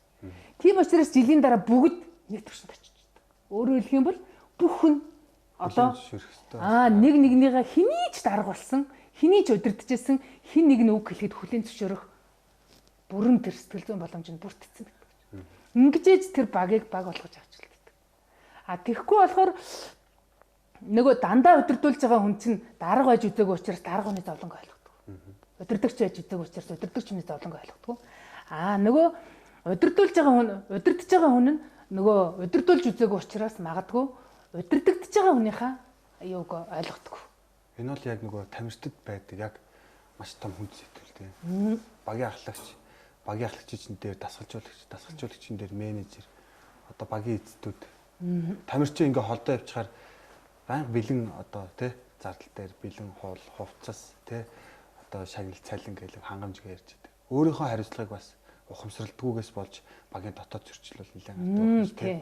Энийг бол ингээ харж байгаа та нэлээд бараг ингэж бас нэлээд ярьцлах асуудал юу хийж сургалт хийж явах хэрэгтэй юм биш үү? Тэгээ арга хэмжээнүүдийг бас туршиж үзэж явах хэрэгтэй. Саний бол нэг сар багийн ахлагч хийлгэж идэг бол арга хэмжээнүүд бол надад их гой санагдсан. Тэгээд тэднэрт ямар үүрэг өгдөг гэвэл шин юм хийгээл үүрэг өгчдөг. Одоо энэ сард өөрийнхөө хийж чадах хамгийн шин юм хийгээ хэлждэг. Тэгэхээр нөгөө хүн чинь өмнө нь хийсэн удирдагч нарын хийсэн юмнаас өөр юм хийх гэл бас өөрийгөө хөгжүүлдэг юм байна л да. Тэгээд тэр удирдах төвшөнд ажиллахын тулд хүн бас өөрөө хөгжих хэрэгтэй байна би тэндээс мэдэрнэ. Тэгээд бас нөгөө хүмүүсийн арга хавийг олдог болно. Ингээл тэгээ нөгөө удирдлаганд ажиллаж байгаа хүмүүсийн сэтгэл зүг таньдаг болно. Тэр удирдагч чинь өөрөө удирдлаганд байгаа хүмүүсээ таних хэрэгтэй шүү дээ. Тэгэхээр зэрэг нөгөө баг доторх юм маань харилцаа маань өөрөө бүгд нэг тийшээ харах боломж нь тэрэн дээрс бүрддэг. За тэгээд ер нь бол баг гэж юу хэлдэг вэ гэвэл нэг зорилгын төлөө нэгдэж ажиллаж байгаа хоёр үе түүнээс дэш нэг баг гэнэ гэдэг байгаа шүү дээ. Тэгэхээр зэрэг та нарт ямар зорилго байна? Улсын авраг болох зорилго? Азийн авраг болох зорилго гэл ингээл нэг зорилго нь том байгаа шүү дээ. Тэгвэл улсын авраг болохын тулд бид нар яг би юу хийх юм, та юу хийх юм, бид юу хийх юм гэл бүгд яг нэг л одоо өнцөг дээр одоо өөр өөрсдөө барьд хүн болгоо нөгөө өөр орчинд өссөн учраас сэтгэл санааны хувьд өөр. Тэр авж байгаа таашаалын хувьд өөр. Бусдад уусаж шингэж бусдтай адил хэмжээнд өөрийгөө авчиж төвшөнд очиж ойлгох тийм боломж нь бас өөр байдаг учраас багийн спортын хамгийн том давуу тал нь энийг л бий болгож өгдөг. Тийм учраас одоо юу гэдгийг би хэн байх нь хамаагүй миний ойр орчинд байгаа хүмүүс 50 хамгаалан байвал би бас 50 байх юм байна гэдгийг багийн спорт ойлгуулж өгдөг. Тийм учраас багийн спорт бол аягүй чухал, аягүй гоё. Тэгэхээр зэрэг ингэж ойлгож чадсан хүн бусдын төлөө юм хийдэг. Ингэж ойлгож чадсан хүн талбай дээр гараад хинтээ ч төрчлөхгүй байж чаддаг. Тэгэл шууд дагна. Дасгалжуулагчид хэн хэрэгтэй гэвэл үгийн шууд дагдаг л тамирчин хэрэгтэй шээ. Тэгэхээр дасгалжуулагч ямар ч үед үгийг ойлгоод дагдаг тийм тасгал тамирчдыг бэлтгэж байгаа гэдгээл уг нь тамирчид нь ч ойлгодог байх хэвээр дасгалжуулагч өөрөө ч гэсэн ойлгодог байх хэвээр. Тэгээ энэний тулд танд одоо яадгийн зарим үед дургүй юм хийх шаардлага зөндөө гарна гэдгийг л ойлгуулсан байх хэвээр. А гэтэл хүүхдүүд яадгүй би юм хийж үзээгүй, би юм хийхгүй, би юм хийж чадахгүй гэд ингээд байгаа нь өөрөө өөрийнхөө хаана босгоод ингээд хаана босгоод Ойлгуулаагүй болоод тэгсэн юм болов. Тэгэхээр тэр хүүхэд хэрвээ та энэ баг дотор багтчихл байгаа бол энийг дуртайчсан хийн, дургуучсан хийн. Бус нь энийг чинь бас дургуй мөртлөө хийгээд ирсэн юм а гэдгийг л ойлгох хэрэгтэй. Тэгэд амархан хэлбэрхэн байж байгаад амжилтанд хүрдэг юм бол бид нар заавал хүмүүсийг дуудаж авчирч бэлтгэл хийх хэрэггүй шүү дээ. Ингээд там одоо хүнд хүчээр дасгал хийх хэрэггүй болчихж байгаа юм л да. Тэгэхээр зэрэг энийг давж гинэ гэдэг бол та өөрийгөө давж байгаа маа гэдгийг л ойлгох хэрэгтэй. Би сая ойлгуулах явцыг хаана аль хэдэн насн дээр ойлгуулад яг энийг орсон байх хэрэгтэй. Ер нь одоо тэр Канадын тэр юуны та олон жилийн хугацаанд тэр тамирчин бэлтгэдэг загварыг ингээд аваад үзэх. Хүүхэд бол спортоор хичээлэхэд хамгийн эхлээд дурлах хэрэгтэй. Хиний жилүүдэд бол дурлаа тэрэндээ бүр үнэхээрээ салж хагцахгүй болох хэрэгтэй байлээ. Тэгэд нөгөө сэтгэл нь өөрөө ингээд дурлцахаар хүн дурлцахаар яадаг юм. Хин нэгэнд дурлахаар яадаг лээ. Ямар ч муухай зан гаргасан тоодгүй үстэй. Ямар ч бэрхшээл тохиолдсон тоодгүй үстэй. Яг тэр шиг болох хэрэгтэй. Тэгэл энэний ар дээр нөгөө ямар ч хүн дасгал өгчээсэн тэр дасгалыг даваад гарсныхаа ардал ямар гоё байваа гэж бодож чаддаг. Гэтэл тэр нь дурлаагүй учраас тэр хүүхэд яадгүй амар хэцүү. Тэр муу талыг нь олж хараад сөрөг талыг нь олж хараад. Гэтэл амьдрал дээр амар хэлбэр юм гэж эзэж яддаг. Тэрийг дандаа өдөр болгон ямар нэгэн даваад авч идэг гэдгийг бид нар мэдчих хэвээр. Тэр өнөөдрийн давааг давчгал юм бол та маргаашийн давааг давахд амархан болж байгаа гэдгийг л мэдчих хэвээр. Жишээлбэл волейбол спорт аягүй гоо довтлож байгааг нэг хүүхэд харсан байна. Энэ спорт руу ороод ирлээ. Багш тэгвэл энэ хүүхдийг эхлээд хаанаас нь юу яаж эхлэх хэвтэй. Эсвэл одоо жишээлбэл волейболын тоглолтыг үзүүлээд тэ энэ спорт чи ингэж тоглолдог шүү. Дөрөм яриад ингээл суул тоглуулахынхаа өмнө баахан дөмөр яриад ийм спорт одоо хаалт шүү довтлогоо юм шүү гэдэг ах юм уу. За ер нь спорт руу ороход тэ ийм бэрхшээл энэ зүйлүүд чи одоо сургалтын орсон байх хэрэгтэй юм уу? Тэр ер нь бол урдчлаад ярих хэрэггүй мэл. Хэрэггүй. Яагаад гэвэл зүгээр өөрөө үзээд туулаад тэрийг давж чадахгүй л яар. Тэр чинь нэг юмнын дээр тулаад ирчлээ шүү дээ. Яна айгу хэцүү санагдаад байна гэл ингэхт нь л одоо тэр чиний ингэсэн чинь сайн болсон, тэгсэн чинь сайн болсон. Энэ чи хараач чамтай адилхан насны хүүхэд энийг чадаад байна ч гэдэг юм уу те. Чи энийг чаднараа юунд хүрэх боломжтой юм. Ингэснээрээ чи энийг давж чамд бол энэс гоё их боломж байгаа ч гэдэг юм уу те. Одоо ямар ихтгэл төрүүлэх гээд байгаа юм уу? Сэтгэлийг нь одоо өргөх гээд байгаа юм уу? Өшөө яах гээд байгаа. Одоо тэр одоо чадахгүй гэдэг тэр нэг барьерийг нь яаж давуулах юм? Тэрийг л багш тухайн үед мэдрэл одоо тэр жоох болохгүй гадаа нь ажиллаж үзээл тэр засч ийн үгүй гэж авч үзэж байгаа. Одоо андсгүй шүү дээ хүүхэд. Хүн бол ерөөсөө андсгүй л гэдэг юм байл л. Бид нар хамгийн гол нь эргэн тойрноо яаж харж ийнө л гэдэгс шалтгаалдаг юм байл. Хэрвээ одоо ингээл хараад бэлтгэлийн дараа ингээл харахад хин сэтгэлээр унтсан байна, хин айгу хаппи байна гэдгийг нь мэдэгдэнэ. Өшөө дээр нь бэлтгэлийн тэмдэглэл хөтөлж явах хэвээр. Бэлтгэлийн тэмдэглэл хөтөлснийх нь ар дээр уншаал энэ дасгалыг өгж яхад энэ ингэж бодож ирсэн байж шүү дээ. Тэгэхээр энэ дараагийн удаа энэ дасгал энэ бол магадгүй энд хүндэтсэн юм байна. Тэгэхээр бид энийг жоохон багасгачих. Энэ дасгалыг энэ хийхэд айгүй хөнгөн хийсэн юм байна. Энийг жоохон тоог нь олон болгох чигээл дасгалжуулагч ингээл комбинацаа өөрчилж байх хэрэгтэй юм байл л. Гэтэл манай дасгалжуулагч нар хүүхэд болгонтой ажиллаж байхдаа тийм одоо хяналтаа зүгээр тийм хийсвэр байдлаар хийгээд байгаа учраас зарим тал дээр яагаад ачааллыг нь өсгөж байгаа, яагаад ачааллыг нь бууруулж байгааг нь хүүхэд өөрөө ойлгохгүй байна. Тэмдэглэлийн хөтлөө явж байхад бол айгүй амархаа өөрөө ч өөрийгөө ойлгоно. Магадгүй бэлтгэл дээр гарахад өстой юу чадсангүйгээ гарч ясан чинь бэлтгэлийнхаа тэмдэглэл хөтлөө сууж байгаад би нэг чадсан байж тээ гэсэн бодолч төрнө. Тэгэхээр тэр хүүхэд бол ерөөсөө тэр юмыг нь урдчлаад хэлчихэр нөгөө сэтгэл санааны хувьд нөө барьер үүсчихдэг. Ингээр тэгдэг гэсэн шүү гэдэг ингээ бие яриад харин бүр хөдлөхөө яачих магадaltaй.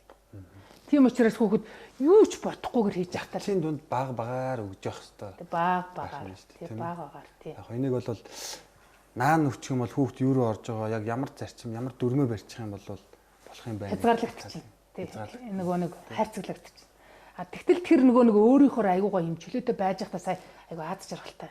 Тэгтэл дасгал хийж байхад чи тэгж болохгүй ингэж болохгүй гингөт нөгөө чин тэгж болохгүй ингэж болохгүй гэсэн гэл магадгүй ингээд бие бариад тэгээ магадгүй нөгөө юм нь гарч ирэх гэж. Волейболын юун дээр Японд бидэд явж байхад бэлтгэлийн өмнө багш тасалжуулж бэлтгэлийн төлөвлөгөөг танилцуулж байна. За өнөөдрийн бэлтгэлийн гол анхаарах зүйл нь өнөөдрийн бэлтгэл дээр иймэрхүү тоо дараалтаа ингэж хийнэ. Энэ дээр одоо бэлэн байгаарай гэл. Тэгэл бидэд туршлага солилцож байгаа юм л да. Тэгээ ороход Японы тамирчид нь ерөнхий дасгалжуулагч нь бол хараал байж байгаа. яг бэлтгэлчдийн дасгалжуулагч шүглээ дуургаад цагийнхын дохиг өгч байгаа. Тэгээ багийн ахлагч нь тэр дасгал гэд нэрээ өгч байгаа. Тэгээ бид ч одоо төрийн хэлцтэй ингээл дагаалцтай яг хийгсэн бүгдийг ингээл хийгээл явчихаар яг манай энэ Монголын тамирчид яг дагаж хийхтэй. Бид нар тэр хуралдан суугаагүй яагаад учраас 2 өдрийн тийм хамтарсан бэлтгэл хийсэн байхгүй.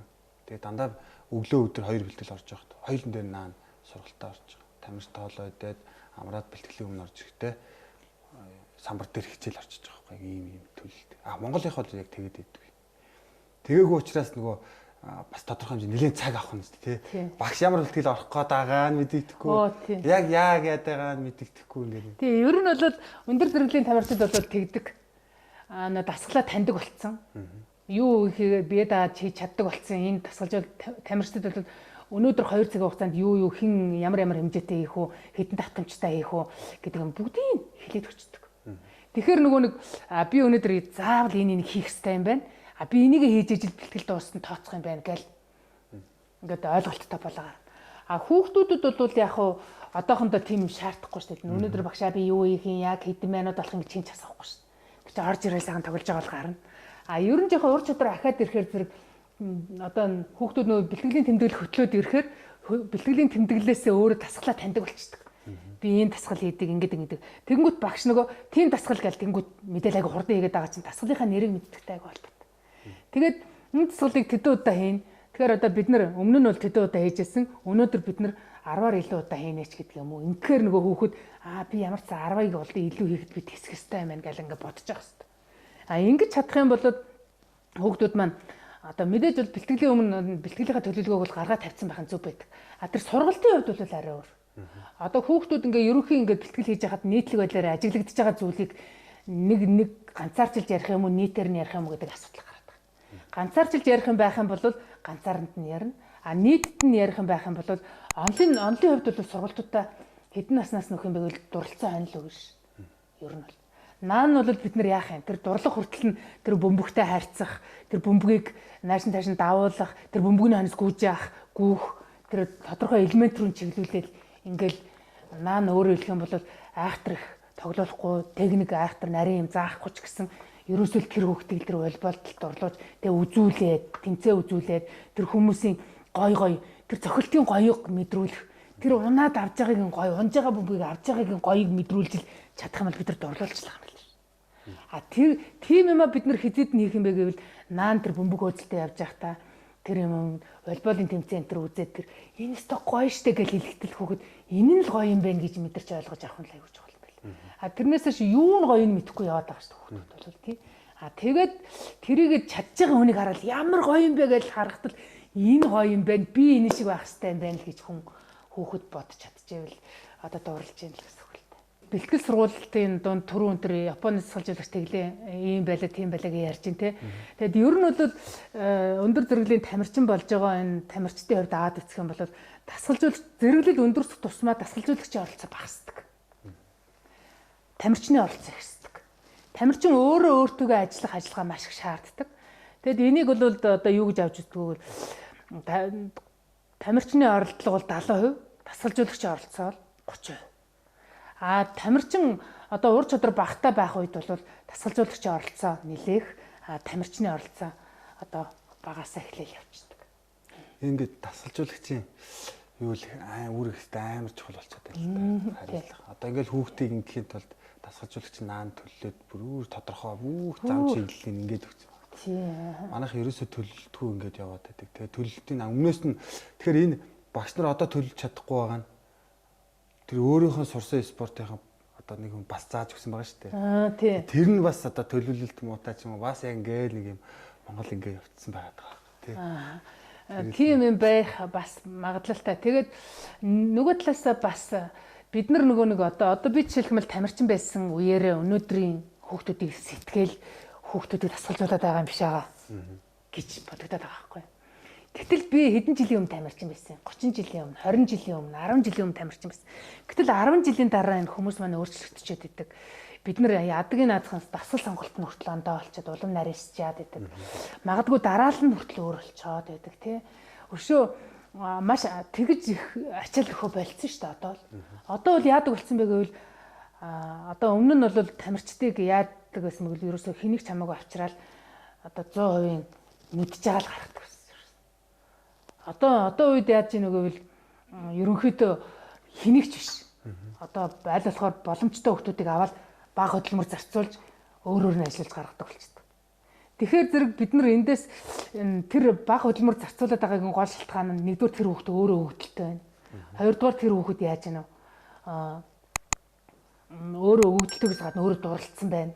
Ойлгоцсон байна. Хүсэж чинь гэдэг ийм сэтгэл санааны хувьд бол тийм зүйл бас явдаг.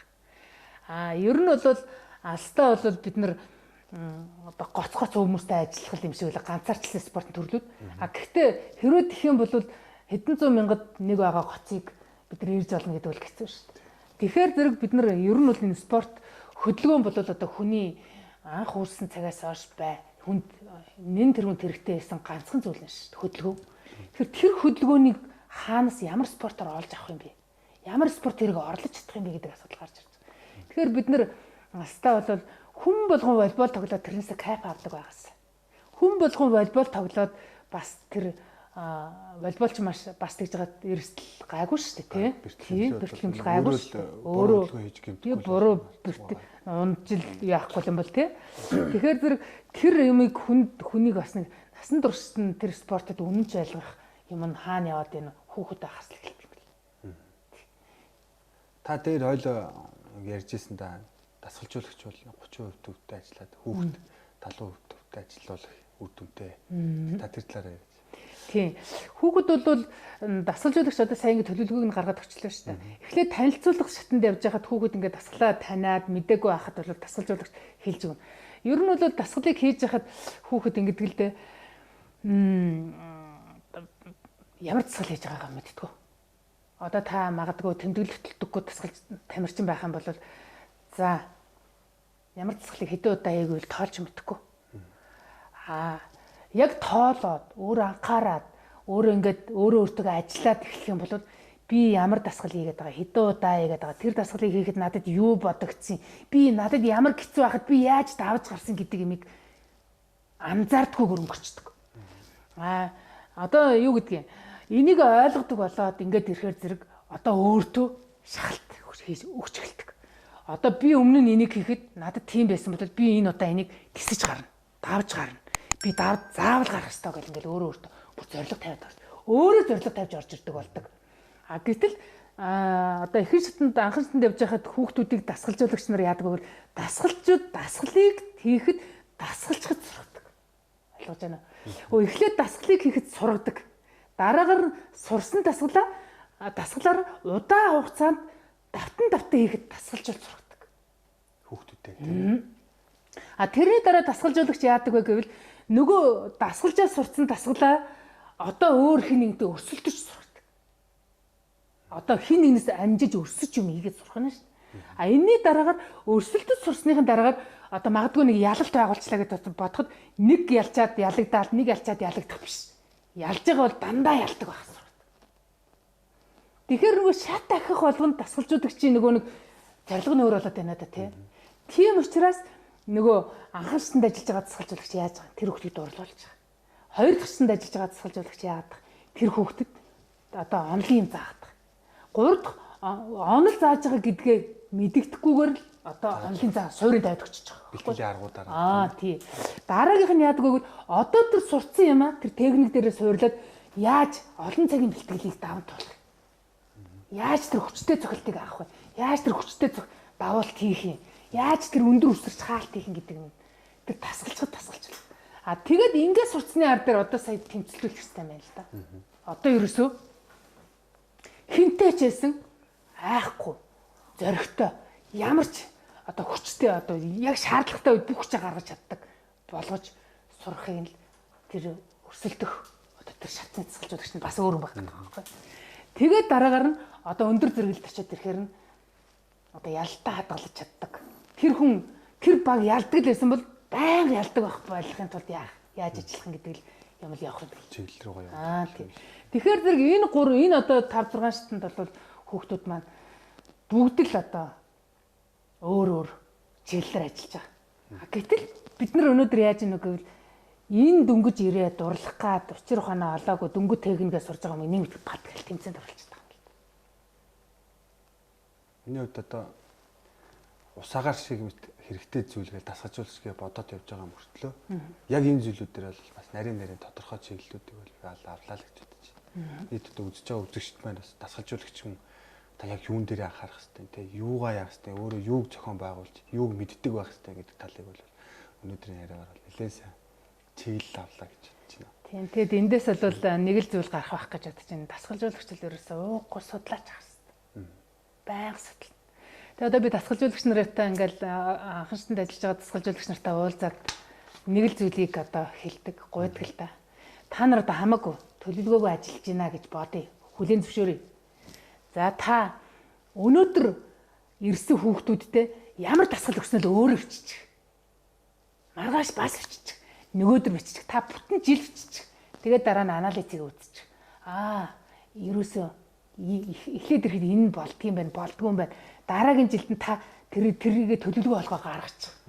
Тэгээд дараагаар нь та тэрэн дээр сайжруулалт хийгээ явчих. Ингээл одоо нөгөө төлөвлөгөөтэй ажиллаж эхлэх юм эндээс эхэлдэг. Тэгэхгүй болохоор нөгөө өгсөн дасгал нь ямар дасгал өгсөн ингээд одоо магадгүй ингээд мэдрэмжээр ингээд одоо эхлээд бие халаалт хийлгчийг гүйлгэлээ. Бие халаалтын дээр юу хийлгэж байгаагаа бичиж. Бие халаалтын дараагаар одоо давуулт хийлээ. Хідэн давуулт хийлгэсэн биччихье. Тэгэл багш нөгөө ажиглаж байгаа шүү дээ. Тэгээд ард нь нөгөө бэлтгэлийн тэмдэглэлээ хардаг. Өнөөдрийн бэлтгэлийг өгөхөд ийм юм байлаа. Ачаалал хүндэтлээ, хөнгөдлөөч гэдэг юм уу. Бас дасгал дээр ийм зүйлийг дараагийнх дээр анхаарахаар байлаач гэдэг үг биччихмээр байгаа байхгүй. Тэгэнгүүт дараагийн бэлтгэлийн юм нь тэн дээрээс гараад ирчихсэн. Магадгүй одоо хитгэн хийгээл нөгөө дасгалжуулагч ерөөсөө би дараагийн удаа төлөвлөгөөтэй орё гэж боддог ч болж магадгүй байхгүй. Тэгэхээр зэрэг ер нь бол одоо манай дасгалжуулагч нарын хамгийн том юм нь тэмцээнд оролцохдоо тэмцээнтэй гинэ гингүүт 14 хоногийн өмнөөс эхлээд хүүхдээ бэлдээл тусалсан. Тэгтэл нөгөө хүүхдүүд нь юу ч бэлдээгүй сайхан ингээ явж исэн хүүхдүүдийн чинь 14 хоног бэлтчингүүт нурчдаг байхгүй. Өөрөөр хэлбэл баг тэрний оронд уралдуулах бэлтгэл хийхгүй байж байгаа тэмцээнд оролцсон баг дээр болох гэдэг байхгүй нөгөө нөөцлсөн юмараа. Гэтэл яаж ийнү гэвэл зарим нь сарын өмнөөс зарим нь одоо тогтмол бэлтгэл хийж байгаа хүмүүс анзаарахдаггүй. Уг нь бол тогтмол хийж ивэл их сайн. Яагаад гэвэл тийм юм хүмүүсээс л амжилт ирнэ гэж хүлээж найдахаас одоо юу гэдгийг санамсаргүйгийн гинтийн тохиолдлын тийм байдлаар хүүхдүүдийг авч нөгөө хүүхдүүд нь магадгүй нөгөө булчин шөрөмсөн амарч агаад ороод ирсэн амар буларцсан байх үед нь бэлтгэл тэмцээнд авч орчих. Тэр амралт сэргэлтийн яг энэ хугацаанд амардаг, яг энэ хугацаанд сэргдэг. Тэр хугацаанд бэлтгэлээ алдчихвал тэдний хэмжээний бэлтгэл хийсний дараа олж авна гэдэг тийм бай тоо баримт ч юм уу одоо. Ер нь бол одоо ингээд өгж байгаа ачаалаас болно. Өгж байгаа ачаалал ер нь хүндэцнө хөнгөцнө гэдгийг мэдхэд айгүй амархаа. Яаж мэдхүү гэвэл тухайн тамирчин одоо өнөөдөр ачаалал аваад хэдэн цагийн дараа буларчин гэдгээр мэдчихвэл булчингууд. Тухайн тамирчин өнөөдөр бэлтгэл хийгээл оройн нөө харигтаал хамаагүй энэ булраад очих юм бол уучлаарай тэр бэлтгэл амар хүндэцсэн гэсэн үг. Уг нь бол зөв хийгдэж байгаа бэлтгэл бол тухайн тамирчин тэр ачааллыг авсны дараа 24 цагийн дараа л одоо хөндөр орчих хэвээр орчих юм бэл. Ерөөсө хөндөр орохгүй байгаа бол тэр бэлтгэлийг аваад хөндөр булчинд нь хөндөр орохгүй байгаа бол ачаал өгөөгүй. Хөнгөцсөн гэсэн. Хөнгөцсөн. Даад чадчихна гэж ойлгохгүй. Даад чадчихна. Гэхдээ хөнгөдөж чинь гэсэн. Бас л заавал булруулах хэрэгтэй биш үү? Үгүй заавалж булруулах хэрэггүй л дээ. Гэхдээ тэр булчинд ачаал ирсэн бол тэр булчинд ямар нэгэн байдлаар бас юм нөлөө үзүүлж байгаа. Баг зэргийн ч гэсэн хөндөр орж л ах хэрэгтэй юм бэл. Одоо адгийн наацх нь л дасгал сонголтоос бас болж байгаа юм л да. Жишээлбэл хүчний бэлтгэл дээр гихтэл бол тийм байна. Одоо хүчний тал дээр. Одоо гой бэлтгэл ингээл хийцэн горимдоо орч явж байгаа л манай тамирчид ч одоо нэг баяр ёслол төрсөн өдөр найз одоо гэл явцдаг тийм ээ. Аригтаар суухад ч юм уу. Энэ дээр гайс нөлөө үзүүлээд энэ буцаад энэ олж авсан зүйлээ бид нар хідэн бэлтгэл алдчихийдэг. Алдна. Хэр их алдчих вэ? Тэр талын одоо ингээл одоо өөрөөр хэлэх юм бол бэлтгэл хийхэр хүн ингээд булчин нэг системтэй ингээд ажиллаад тодорхой түвшинд очиод тодорхой формд хэмжээнд ирсэн байж байгаа. Гэтэл энэ үед ингээд одоо арх уугаад ч юм уу ингээл ямар нэгэн байдлаар одоо булчин сулруулах тийм үйл ажиллагаа хийхдээ ингээл унж шүү дээ. Тэгээд одоо эсвэл одоо бид нар бэлтгэл тасалдаг дунд нь. Одоо ингээл багш ингээд тоосго ингээд өрж байгаа юм шиг барилга өрж байгаа юм шиг тоосго өрөө явж идэл нэг удаагийн барилгыг бол одоо тоосгоноос залгуулад явна гэхэд хүн болоод хүний булчингийн үйл ажиллагаа тогтмол байнгын юм одоо дасгал сургуульд шаарч идэг учраас тэрийг хийхэд байхаар л ингээд унчихна. Тэгээд тэрийг одоо мэдээж энийг буцаагаад энэ хэмжээнд авчирна гэдэг бол бас л илүү их хөдөлмөр шаардлагатай. Яг энийг зүгээр яг шууд нарийн дэлгэц зүгээр тамирчид маань та нар одоо би чинь тасалжуулагч те. Тэгээ та нар яг энэ гой олцсон яг жигдрээд явцсан хээри бэлтгэлд гарцсан. Ирээд бөмбөгтэй бэлтгэлд орчихсон. Одоо хүчний бэлтгэл суларсан. Ингэсэн байгаа үед та нар бэлтгэл таслах тийм ээ 7 хоног таслахад та нар тэдэн өдрийн хөдөлмөр цагаа алдж ийн гэсэн үг. Аригтаар суух юм бол тэдэн өдрийн хамаг ачаалал алдж ийн гэдгээр бодороо гэдэг юм сануулчмаар юм шиг санагдаад байна. Тэгэх юм бол нэг хүн чинь нэг олж авсан хөдөлмөрөө тийм үстэй зүгээр л найз нөхдөдөө суугаад аригтаар сууж байгаа юм аа болчмоор байгаа. Ойлгож шүү дээ. Би чи нэр ингэж болохгүй. Би чи яаж аваад. Тэгэхгүй тэрийг мэдхгүй ингэж явж байгаа л магадгүй финалийн эцсийн яг цаг дуусах мөчид те. Болчин ширүүлсэн зангираал ирэхэд харамсдаг. Эсвэл одоо магадгүй зүгээр хэвийн байж байгаа юм шиг боловч тэрнээс илүү оргил тоглох боломжоо алдж идэг гэдгийг сануулж. Одоо энийг одоо ойлгуулахад би бол яг тэр хоног цагийг нь бол нарийн тодорхой хэлж мэдэхгүй байна. А ямар ч байсан энийг тэмцээн дээр жишээлх юм бол төсөөлөд харъя л да. Тэмцээн дээр ингээд тамирчин ингээд яг тэмцээнд орж байгаа анхаарлаас айгүй өндөр түвшинд хүргэсэн гэдэг. Тэгэл айгүй өндөр түвшинд. Тэгтэл нөгөө одоо бодвол энгийн үедээ ийм байдаг байлаа гэж бодоход тэмцээн дээр маш өндөр түвшинд анхаарлаа ингээд хандуулсан байлаа гэж бодоход тасгалжуулагч одоо юу гэдгийг тэгээчээ ингээчээ гэл ингээд гашгирлаа гэж бодъё л да. Тэгэнгүүт нөгөө тамирчин чинь тасгалжуулагч гашгараад харж ин тасгалжуулагч руу анхаарлаа хандуулна шүү дээ. Тэгвэл нөгөө ийшээгээ хандуулсан байсан анхаарал чинь пат гэл унтчих. Унтчих байгаа хаанч унж байгаа бүүмт. За унчлаа. Тэнгүү тасгалжуулагчийн хэлснийг сонслоо гэж бодъё л да. За багшийг сонслоо. Багшийн хэлснээр байх гэж үзлээ. Багшийн хэлсэн тэр нөхцөлийг ойлгох гэж үзлээ. Багшийн хэлснийг тэр нөхцөлд очих гэж үзлээ гэж бодоход дахиад эндээс энэ хүрэхэд хугацаа алддаг. Өөрөөр хэлбэл унаж нэг хугацаа алдчихээн унагтаа айгүй хурдан унж байгаа. А гэтэл буцаад ингээд энд хизээ ирэх юм бүүмт. Өөрөөр хэлэх юм бол тамирчдын гаргаж байгаа бүх алдаа энэ дээр л гарчдаг. Тэр анхаарал сарнилтаасаа болоод гарчдаг. Энэ анхаарал сарнилсан үед л контрол алдчихдаг. Тэгээ тасалжуулагч зүгээр энэ хүнээ энийг бас мэдрэхгүй гэсэн үг. Энэ байгаа тамирчныхаа дээд басыг. Тэ? Тийм учраас тэрийг мэддэг учраас гадны тасгалжуулагч нар тэмцээний дондор хашгирдгөө юу ч ярьдгөө. Унгаахгүй тулд. Юу ч ярьдгөө. Тийм учраас тайм авсан үед нь амар зэмлэг загнахчгүй баг. Өргөөл гарга. Гол юм нэг. Ялалт гэдэг нэг хятадын кинонд харуулж байгаа зү тайм авалт тийм. Тэр бол бид яах гэж ирсэн юм. Тий. Одоо бид бүх хүчээр гаргасан. Бид нар тэр цагтаа ирсэн байна. Өөр хүч. Харин тий. Бүр хэлэх үг байхгүй. Тэр өстэй янзтай байсан. Урагшаа зүтэг хүчээ гарга. Бүх хүчээ гарга. Тэгэхээр тэр анхаарлын тэр өндөр тэр хэмжээнд очсон байсан юм ийг л тэр одоо хүмүүс үзэгчтэй шууга муугаа таслахгүй шүү дээ. Тэр чинь бөмбөргөөл харж байгаа юм чинь. Тэгээ тоглож байгаа тийм. Тэр юун дээр манай яг хаа тэр одоо туршлагатай туршлахгүй нэрийг нь уусаал ер нь хийх гаргадаг тасалчлагч тэр тайм авангуудлаа юу хийгээд байгаа? Яаж тоглоод байгаа юм? Хийхгүй шүү дээ. Тэр 1 минут уучлаарай амар үнцэнтэй минут гэхгүй юу? Нин тэргүнд яах юм? Хүмүүсээ амраа. Эхний 30 секунд. 50 байлгана. Одоо тэр уус ундаа юу ядгийг те? Одоо тэр нөгөө хөлс мөлс юуг нь ингээд тайвшруулна. Амьсгалыг нь юу яа штэ. Бүр ингээд 50 болгоно штэ. Одоо хэвийн хэмжээнд авчиж гэсэн хүмүүс бууж ирж байгаа штэ. Тэрний ард дээр хүн амьсгаа нь өндөр хахад юу ч сонсохгүй. Угаасаа сонсохгүй гэж айн тэмцэж чинь. Загнаад ч нэмэр авахгүй. Харин одоо сүүлийн 30 секундэд юу хэлэх гээд байгаа. Ганц хоёр үгээр хэлнэ. Тийм олон юм ярихгүй. Тэгж л ажил. Оос 80 юм яриад уучлаар сонсохгүй шүү дээ. Манай волейболын бас дуршлагатай хэдэн дасгалжуулагч нар байдаг. Сүүлд одоо орчин үед нөгөө челленж гэдэг нөгөө бичлэгээ ухрааж үзэх. Тэрийг болвол тэр яг таны хэлж байгаа нөгөө тамирчны сэтгэл зүг оргил үеийн унгаах тал дээр бас ашиглаж байна. Яг технологийн одоо магадгүй одоо шүүгч буруу хараад буцаага бичлэг үзэх тодорхой хугацаа алдаж байгаа тийм. Тэгээ ороод ирэнгууд дасгалжуулагч нөгөө унтсан байсан өндөр оргилцсан байсан эсрэг оноо аваад хөөрж явах явцын унгаах гад асуудлыг тэр цаг хугацааг яагаад байна шүү дээ. Мэдээж тэр оргилцсан байсан хугацаа бүр дандаа оргилдгүй мэн л да. Унааж байгааг хүртэл дасгалжуулагч хүртэл эсрэг баг руугаа хүртэл нөлөөлж байгаа байхгүй. А тамирчин эргээгээд яг манай дээр бол 30 секунд явах цайд юм л да. Дасгалжуулагчийн эрх мэдлийн тайм. А техникийн тайм бол минутын амралт 1 минут гэдэг яг сурт ажиллагаа ороод дээрээс нь жоох амралт болчих өөх гэдэг. Тэгэхээр зэрэг нөгөө дэми юм ярьж болохгүй. Тий, тэгэхээр зэрэг дасгалжуулагч хэдэн минут байна. Тэрийг л яаж үр дүнтэй зарцуулах гэдэг бүр юун гасч баг өөр депресстэй байгаа биш үү? Тамирчтай хараад. Ерөөс тэгж авах. Тэр чинь нөгөө таны хэлдэг буцаал юу болчихж байгаа байхгүй. Ажиллах цагтаа ажиллаагүй байна. Тий.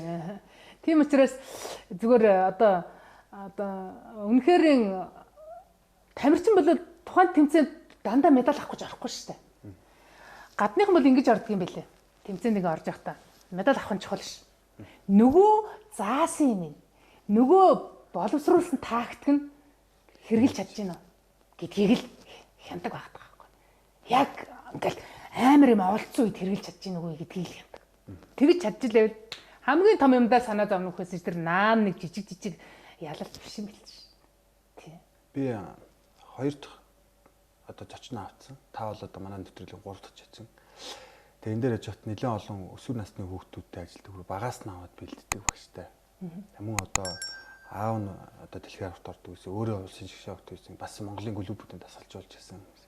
Гээ ярилцаа хийж хат танихтай нийлж байгаа санаа нийлж байгаа зүйлүүд нь бол ерөөсөө стандарт тийм ээ яг нөхцөл байдлаа мэдрэх тэгэд маш сайн судалгаа шинжилгээ. Энийг л аягүй сайн хэлж байна. Сайн судал тэр хүүхдэд тань хүүхдийн дотор нь өөрөө тэр уур амьсгалт нь орж ажил гэл яг тэгж байгаа байхгүй. Тэгээд одоо саяны тэр ялалт гэдэг кинонд хүртэл харуулж ш.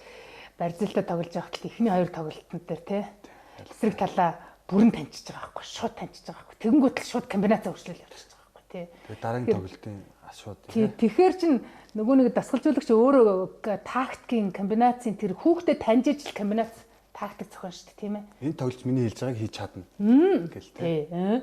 Тэгэхээр нөгөө миний энэ манай багийг бүрдүүлж байгаа хүүхдэд ямар хэмжээний чадамж байгаа вэ? Хэнийг хаана яаж байрлуулад яаж байран салиад ингээд юу яаж холболт хийхэд яаж яах вэ гэдэг юм бүр математик гаргалгаагаар нь гаргацсан байх боломжтой болчихдог байхгүй. Тэгээ тэгж чадсан дасгалжуулагч л ер нь хожлыг бол одоо таархан тамирчинтай байсан ч авах байл. Тий. Яагаад гэвэл тэр хүнийхээ нөөцийг бүрэн ашиглаж байна гэсэн үг байхгүй. Нэг бие тоодог лидер багч тамирчинч багч шаардлагагүй л шүү дээ. Багийн тоглолт системчлээ. Энэ гүйцэтгэлийг ерөнхийдөө магадлалын хувьд бол гүйцэтгэх боломжтой гэж харж эхлэх юм шүү дээ. Тэгэхээр бид нар энэ дасгалж одоо энэ багийг бүрдүүлж байгаа тамирчид ч гэсэн бас анхаарах хэрэгтэй. Ер нь одоо би сайн явах юм бол үгүй одоо миний алдаа би одоо чадж байгаа юмаа бусад хүнд хэлж өгөхгүй би бусдын төлөө өөрийгөө зориулж чадахгүй юм бол би 1000 сайн байгаа тэнд ч хэрэггүй шүү дээ гэдгийг л ойлгох хэрэгтэй. Та ганцаараа сайн байгаад ганцаараа волейбол тоглоо хожиждаг бол сайн л шүү дээ. Тэгвэл одоо баг болох шаардлагагүй шүү дээ. Тийм үү? Тэгэхээр зэрэг энэ баг гэдэг юмны нэг эдээс байгаадаа хүмүүс аяг баярлдаг байх хэрэгтэй. Маш баярлдаг. Ялангуяа тэр баг орсон баг болгоно сайн байхын төлөө явж чаддаг байх юм бол тэгэл болоо. А тэрнээс муу баг гэж байхгүй. Муу баг гэж юус байхгүй. Тэр баг болгон сайн. Хамгийн гол нь тэр баг болгоныг сайн байлгахад та өөрөө сайн байж чадсан уу гэдэг асуудал яригдана. Та өөрөө үнэн сэтгэлээсээ байж чадсан уу гэдэг асуудал яригдах гэдэг. Одоо өндөр зэрэглэлийн тамирчид. Одоо тэр дээд түвшин дахиж гарч иж байгаа тамирчид. Та энэ багийн спортын төрөлд лидер зайлшгүй хэрэгтэй гэдэг тэр юу санал? Лидер. Одоо лидер мэдээж байна. Аль нэг нь одоо юу гэдэг чтэй 60 чавган зурлахад нэгэн төрүүлнэ гэдэг шиг. Заавал байна. А гэхдээ та лидер байгаа юм бол та бие тооч болохгүй л гэсэн. Лидер шил. Лидер л бай зүгээр. Манлайлагч. Манлайлагч гэж юу гэлж байгаа юм гэвэл ерөөсөө бүхний төрөнд явдаг. А бүхний төрөнд явсныгаа одоо юу гэдэг юм өөрөө зарлаад байдгүй юм байна л да. Би станаараа гэхгүй. Би мундаг юм чинь гэхгүй юм байна л да. Яах юм? Би чадж байгаа учраас гэхгүй юм байна. Би энэ хүмүүсийг чадуулах ёстой. Би энэ хүмүүс намайг хараад баярлаад одоо юу гэдэг юм. Намайг дагаж дуурайж ивэл сайн. Гэхдээ би бие тоочлохгүй л гэж бодсон. Наад өшөө том зорилго байгаа. Би энэ багийг өшөө том юмроо авч явах ёстой л гэж бодсон. Яг энийг тамирчин өөрөө ухаж бодож батарейг хэрэгжүүлээ явах тас хэцүү л дээ. Яг тэгвэл нөгөө дасгалжуулагч нь лидер болж байгаа хүүхд хайлаад идэх байхгүй. Монголын нэгдэлт. Тэгээд бид нар ч нөгөө баг тамирчтай гаргаж байгаа алдаа бас тасгалжуулагчийн ч бас алдаа болчихсон. Яг амжилтанд. Яг тэгдэг. Чи лидер бай гэвэл баг лидер байх сургалт бүр орох хэрэгтэй юм шиг байна. Тий. Чи лидер гэвэл бие тоохгүй. Бие тоон гэж өөр яг юу юм? Алийг нь бие тоос гэж үзээ. Алийг нь өөртөө омгшил одоо үн цэнтэй байх хэрэгтэй зүйл юм гэдэг тий. Яг энэ ярианаас бол би бас тэгж л ойлголоо. Тий. Яг лидер болж байгаа хүүхдүүд өсвөр насны хүүхэд нэг хамраас өгчлөө гэдэг, бие тоочлоо гэдэг.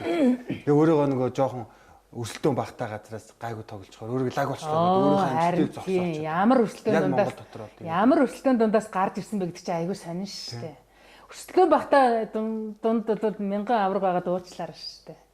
Тэр чи одоо тий айгүй өрсөлдөөн дундаас гарч ирэх хэвээр ер нь бол. Тэгээд бид нар бас хүчтэй өрсөлдөгчтэй таарч байвал баярлж явах хэвээр. Гэтэл манайхаа яадаг вэ гэвэл хүчтэй өрсөлдөгчтэй таарахгүйгээр л ялчих юмс гэж бодоод байдаг. Уучлаарай. Хүчтэй өрсөлдөгчийг ялж ээж ялна. Тэгж чадах юм бол амттай шүү дээ. Тий?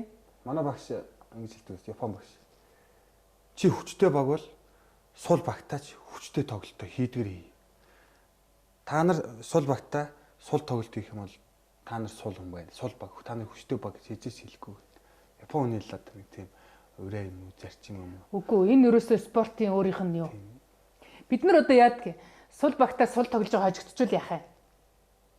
Волейболт нэг эвгүй юм байдаг шүү дээ. Нөгөө энерги алдаад маадаж байгаад бөмбөг авчихта араас нь барих гэсэн чинь нөгөө нэг хэдэн хүүхдүүд чинь нөгөө техникийн хувьд бэлтгэлийн хувьд муу эсвэл гид даацнаас шиг баригддаггүй явсаар байгаа хойд. Харин тийм учраас.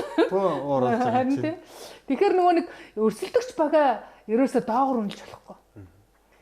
Тэр хин сул гэцээ. Таал сул гэж байна шүү дээ. Өөр бүрсэн тэрийг чангал гэж. Тэгээд хожоо явж хахад нь шаал хэрэггүй солилцоо оруулж ирэл. За энэ тоглолт үзүүлж хийж орж ирэл тоглолтоо алдчих. Тийм олоод зөндөө жишээ шүү дээ. Сагсан дээр ч хүртэл зөндөө байгаа шүү. Тийм. Тэгэхээр зэрэг ерөөсөө энэ өрсөлд энэ багуудыг ерөөсөө айхтар эренбэлж ас болохгүй болчихж байгаа. Тэр сул тоглож байгаа багаас хүртэл бид нар юм сурж байгаа гэдгийг л мэдэх хэрэгтэй. Тэр заманд байгаа тоглогчийг тэгвэл хизээ тоглолтын дээр яаж ашиглаж явах хэрэгтэй. Тэр одоо би бол тэр тоглолтын тактик бол сайн мэдэхгүй байна. Ямар ч хэсэн бодвол одоо тэр тоглогч нөгөө хүчтэй тоглогч амраах үед л хэрэг болдго юм болов уу гэж бодоод байгаа шүү дээ. Волейбол дээр бол эрсдэл болчиход байгаа юм л да. Одоо манайхан зүгээр яг волейбол гэлтгүй нөгөө багийн спортыг хэлж байгаа. Багийн спорт чинь замын тоглогч нарыгоо яг ашигладгүй. Яг заманаар нь байлгаад байдаг. Одоо нэг үзэл бодлоо шүү дээ. Багийн спортын төрөл чинь замын бол үндсэн тоглогч бол гэдэг нэг юм.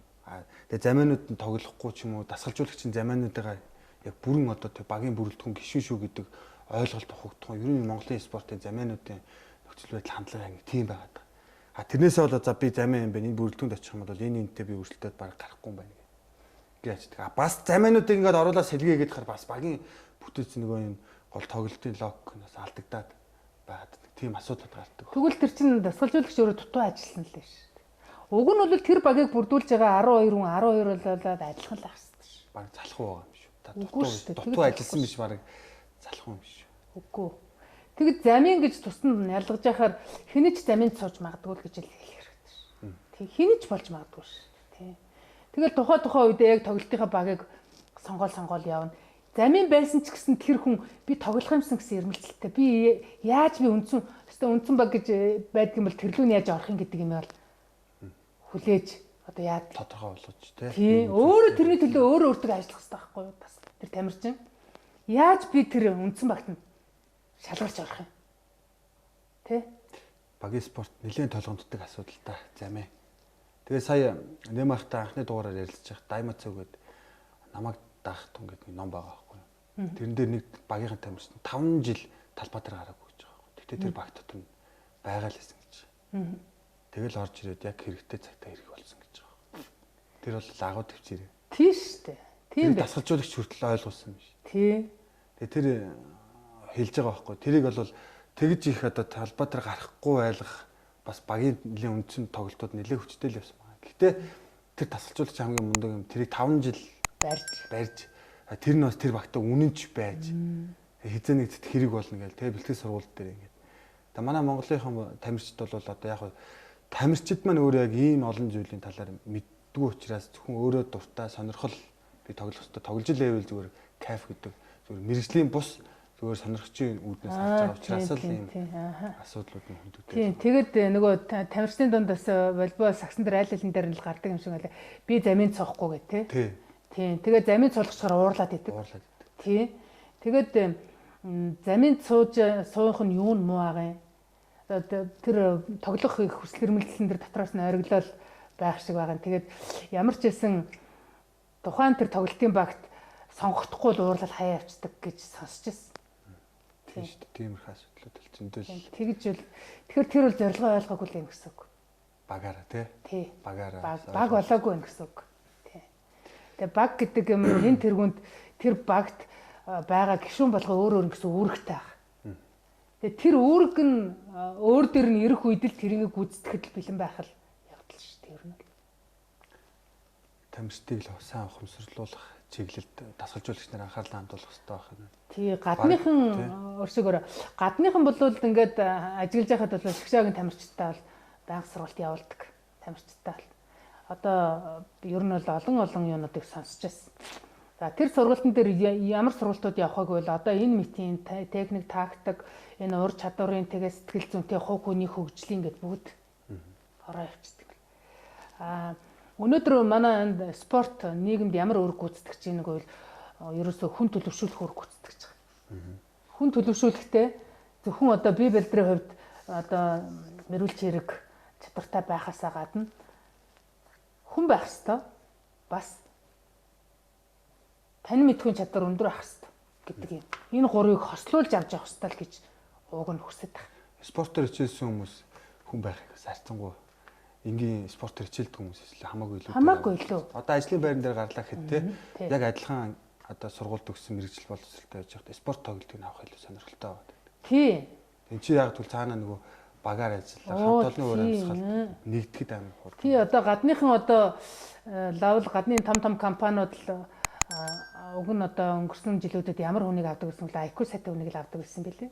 Тэгтэл IQ сайтай хүн EQ буюу нөгөө emotional intelligence нөгөө харилцааны тийм юмд айгүй таар байсан гинэ. Тэгтэл байгууллагын энэ одоо хүмүүс хоорондын гол түлхүүр нь юу байсан бол харилцаа байсан. Тэр IQ бол дараагийн асуудал байсан юм гэдгийг ойлгоцсон юм бэл. Тэгтэл одоо энэний дараа юу орж ирж байгаа гэвэл одоо хүнийг одоо хөдөлмөр ажлын байранд сонгож авахдаа та спортоор хичээлдэг гэж энэ тэргүүд асууж байгаа. Хэрвээ хичээлэлдэггүй хоёр он маш их ялгаа байдаг сая хэлсэн шиг. Хичээлэлдэг хүн бол хүмүүстэй баг болж ажиллаж чаддаг гинэ. Нэгдүгээр. Хоёрдугаар тэр эрүүл мэндийнхаа төлөө анхаарал тавьж чаддаг. Өөрөөр хэлэх юм бол тэр хүнээс бүтээмж гаргах чадамжтай гэж бодчих. Гуравдугаар тэр хүн эрүүл учраас одоо нөө бүтээмжтэй ажиллах боломжтой учраас нөө даатгал матгал элдэн мөнгө төлөгддөггүй, ажил тасалдаггүй. Тийм. Ачаал даах чадвар матгал. Тийм, ачаал даах чадвартай гэл ингээд айгүй олон тийм давуу талууд байна гэж байгаа. Ер нь бол яванда Монгол ч гэсэн тийм юм руу явж байгаа ах гэж харж байгаа. Яагаад гэвэл одоо бид нар энэ бүгд л энэ утасны ард, эсвэл компьютерийн ард суугаад эсвэл одоо хөдөлмөр хөнгөвчлсэн янз бүрийн юм руу бүгд ингээд айгүй шуурал орчлоо. Эцсийн дүндээ хүмүүс юу өгүүлж ийн гэвэл хөдөлгөөнийг л өгүүлж байгаа шүү. Хөдөлгөөн дутагдана гэдэг бол сэтгэх чадвар дутагдана л гэсэн үг. Хөдөлгөөн дутагдана гэдэг бол өвчлөл ирж ийна л гэсэн үг. Тэгэхээр зэрэг бид нар өвчлөлгүй, хөдөлгөөний дутагдaltaгүй сэтгэл ханамжтай байх, урт удаан эрүүл байх тэр боломжийг л хүн болгоо хайж байгаа юм байна шүү дээ. Тэгэхээр одоо энэ спортоор хичээлж байгаа хүмүүсийг бол нэн тэргүүнд одоо хөдөлмөрийн талбар дээр бол хүлээж байгаа л гэж. Хоёулагийн ярилцлагыг зүгээр спортод одоо хүүхдээ тий спорт тэгвэл ямар хүн болох вэ? Ер нь спорт гэж юу юм бэ гэдэг талаар яг одоо нөгөө эцэг эхчүүд үзэж байгаа бол бас нэлээ сайхан юу болох байх. Яа одоо энийг бидний үзэх юм бол нэлээ бас зорилттой бүлгийн дасгалжуулагч бас яг тамирчид голчлон бас үзэх байх гэж байгаа. Энэ бол нарийн бас тэг цаанаа бас далд утгатай энэ чинь шинжил нарийн ярьж байгаа. Энэ спортороос жоохон амьдраад ажиллаад үзсэн хүмүүс гарц гаргалгаараа хөгжихгүй явж байгаа хүмүүс энэ хоёулыг нэвтрүүлгүүл нэлээд нухацтай л үзэх байх гэж бодож байгаа. Энэ яриаг зүгээр тийм ээ спортоор хичээлдэг хүмүүс хүүхдээ энэ спортоор хөгжүүл ямар байх вэ гэх юм бол жинхэнэ хичээлүүлэх хэрэгтэй байна тий гэдэг ийм юм ярьж. Тэгээ өнөөдрийн дугаараараас манай дэд профессор Долгор гэгч маань оролцож байна. Олон сайхан спортын чиглэлийн талаар тий сайхан олон зүйлүүдийг ярьсан танд бас их баярлалаа. Тэгээд танд бас одоо сүүлийн хэлэх үг байвал хас хэлж болно.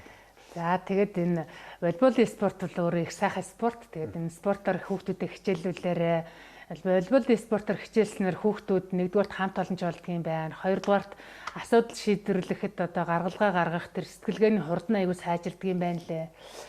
Тэгээд одоо байгууллагууд Монголд одоо жишээлх юм бол аль нэгэн байгууллагад ажилд авахд волейбол тоглодог, сакс тоглодог гэж асуудаг юм байлээ. Тоглодог гэвэл баг одоо тоглодоггүй 2 хүн байлаа гэхэд бараг л төрүүлээд авчдаг юм байл аягүй сонио тий. Тэгээд энэ волейболын спорт нь өөрөө тоглож байхдаа хүртэл одоо амьдралын асуудлаа шийдэж байгаа юм шиг юм шин гаргалгаануудыг их өгдөг. Тэгээд энэ волейбол тоглодог улсууд маань ч гэсэн их сайхан байдаг. Энэ нийгмийн харилцаанд ч гэсэн их тахаа оролцох юм боломж олцоо хүүхдэд нас нээгддэг юм аа. Тэгэхээр нэн тэргүүн тамирчдад, тасгалжуулагчдад аль алинд нь хандаж хэлсэн ч гэсэн энэ тамирчин болох хөрсийг бүрдүүлж байгаа эцэг эхчүүд хүүхдүүдэд дагуулад энэ волейболын секс тоглолтоос нэлээ ирэх байх гэж бодож байна. Тийм тэгээд одооны энэ цаг үед хүүхэд болгон одоо цөөхөн хүүхэдтэй айлууд. За тэгээд хүүхдүүд нь ихэвчлэн одоо зөвхөн өөрийгөө боддог байх жишээ нь. Гэтэл бидний эцэг эхчүүд хүүхэд юу хүсдэг вэ гэвэл хүүхдээ нийгмийн дунд надгүйгээр яаж төмөн олон хүмүүстэй харилцаанд дунд орж өөрийгөө зохицуулж авч чаддаг болох юм болоосаа гэж хүсдэг юм байли ер нь бол ээж аваад. Гэтэл энийг бид нэр гэртээ байж байгаагаар шийдэхгүй юм билээ. Энэ спортоор хичээллүүлж тэр дундаа энэ багийн спортоор хичээллүүлснээр олон танилттай болно, олон сайхан хүрээлэлд оруулна. Спорт гэдэг энэ том галтгоон дотор хүүхдээ оруулснараа бид нар хүүхдээ ямар байх боломжтой тэрээгээр нь байх ийм боломжийг бас бүрдүүлдэг учраас өнөөдрийн ярилцлага та бүхэнд манаас өргөж өгөөсэй гэж хүсэж байна. Ингээд анхаарал тавьсанд хэлэлээ. За баярлалаа үзэгчтэй. Бид тэгээд дараагийн дугаараар уулзлаа түр баяр та.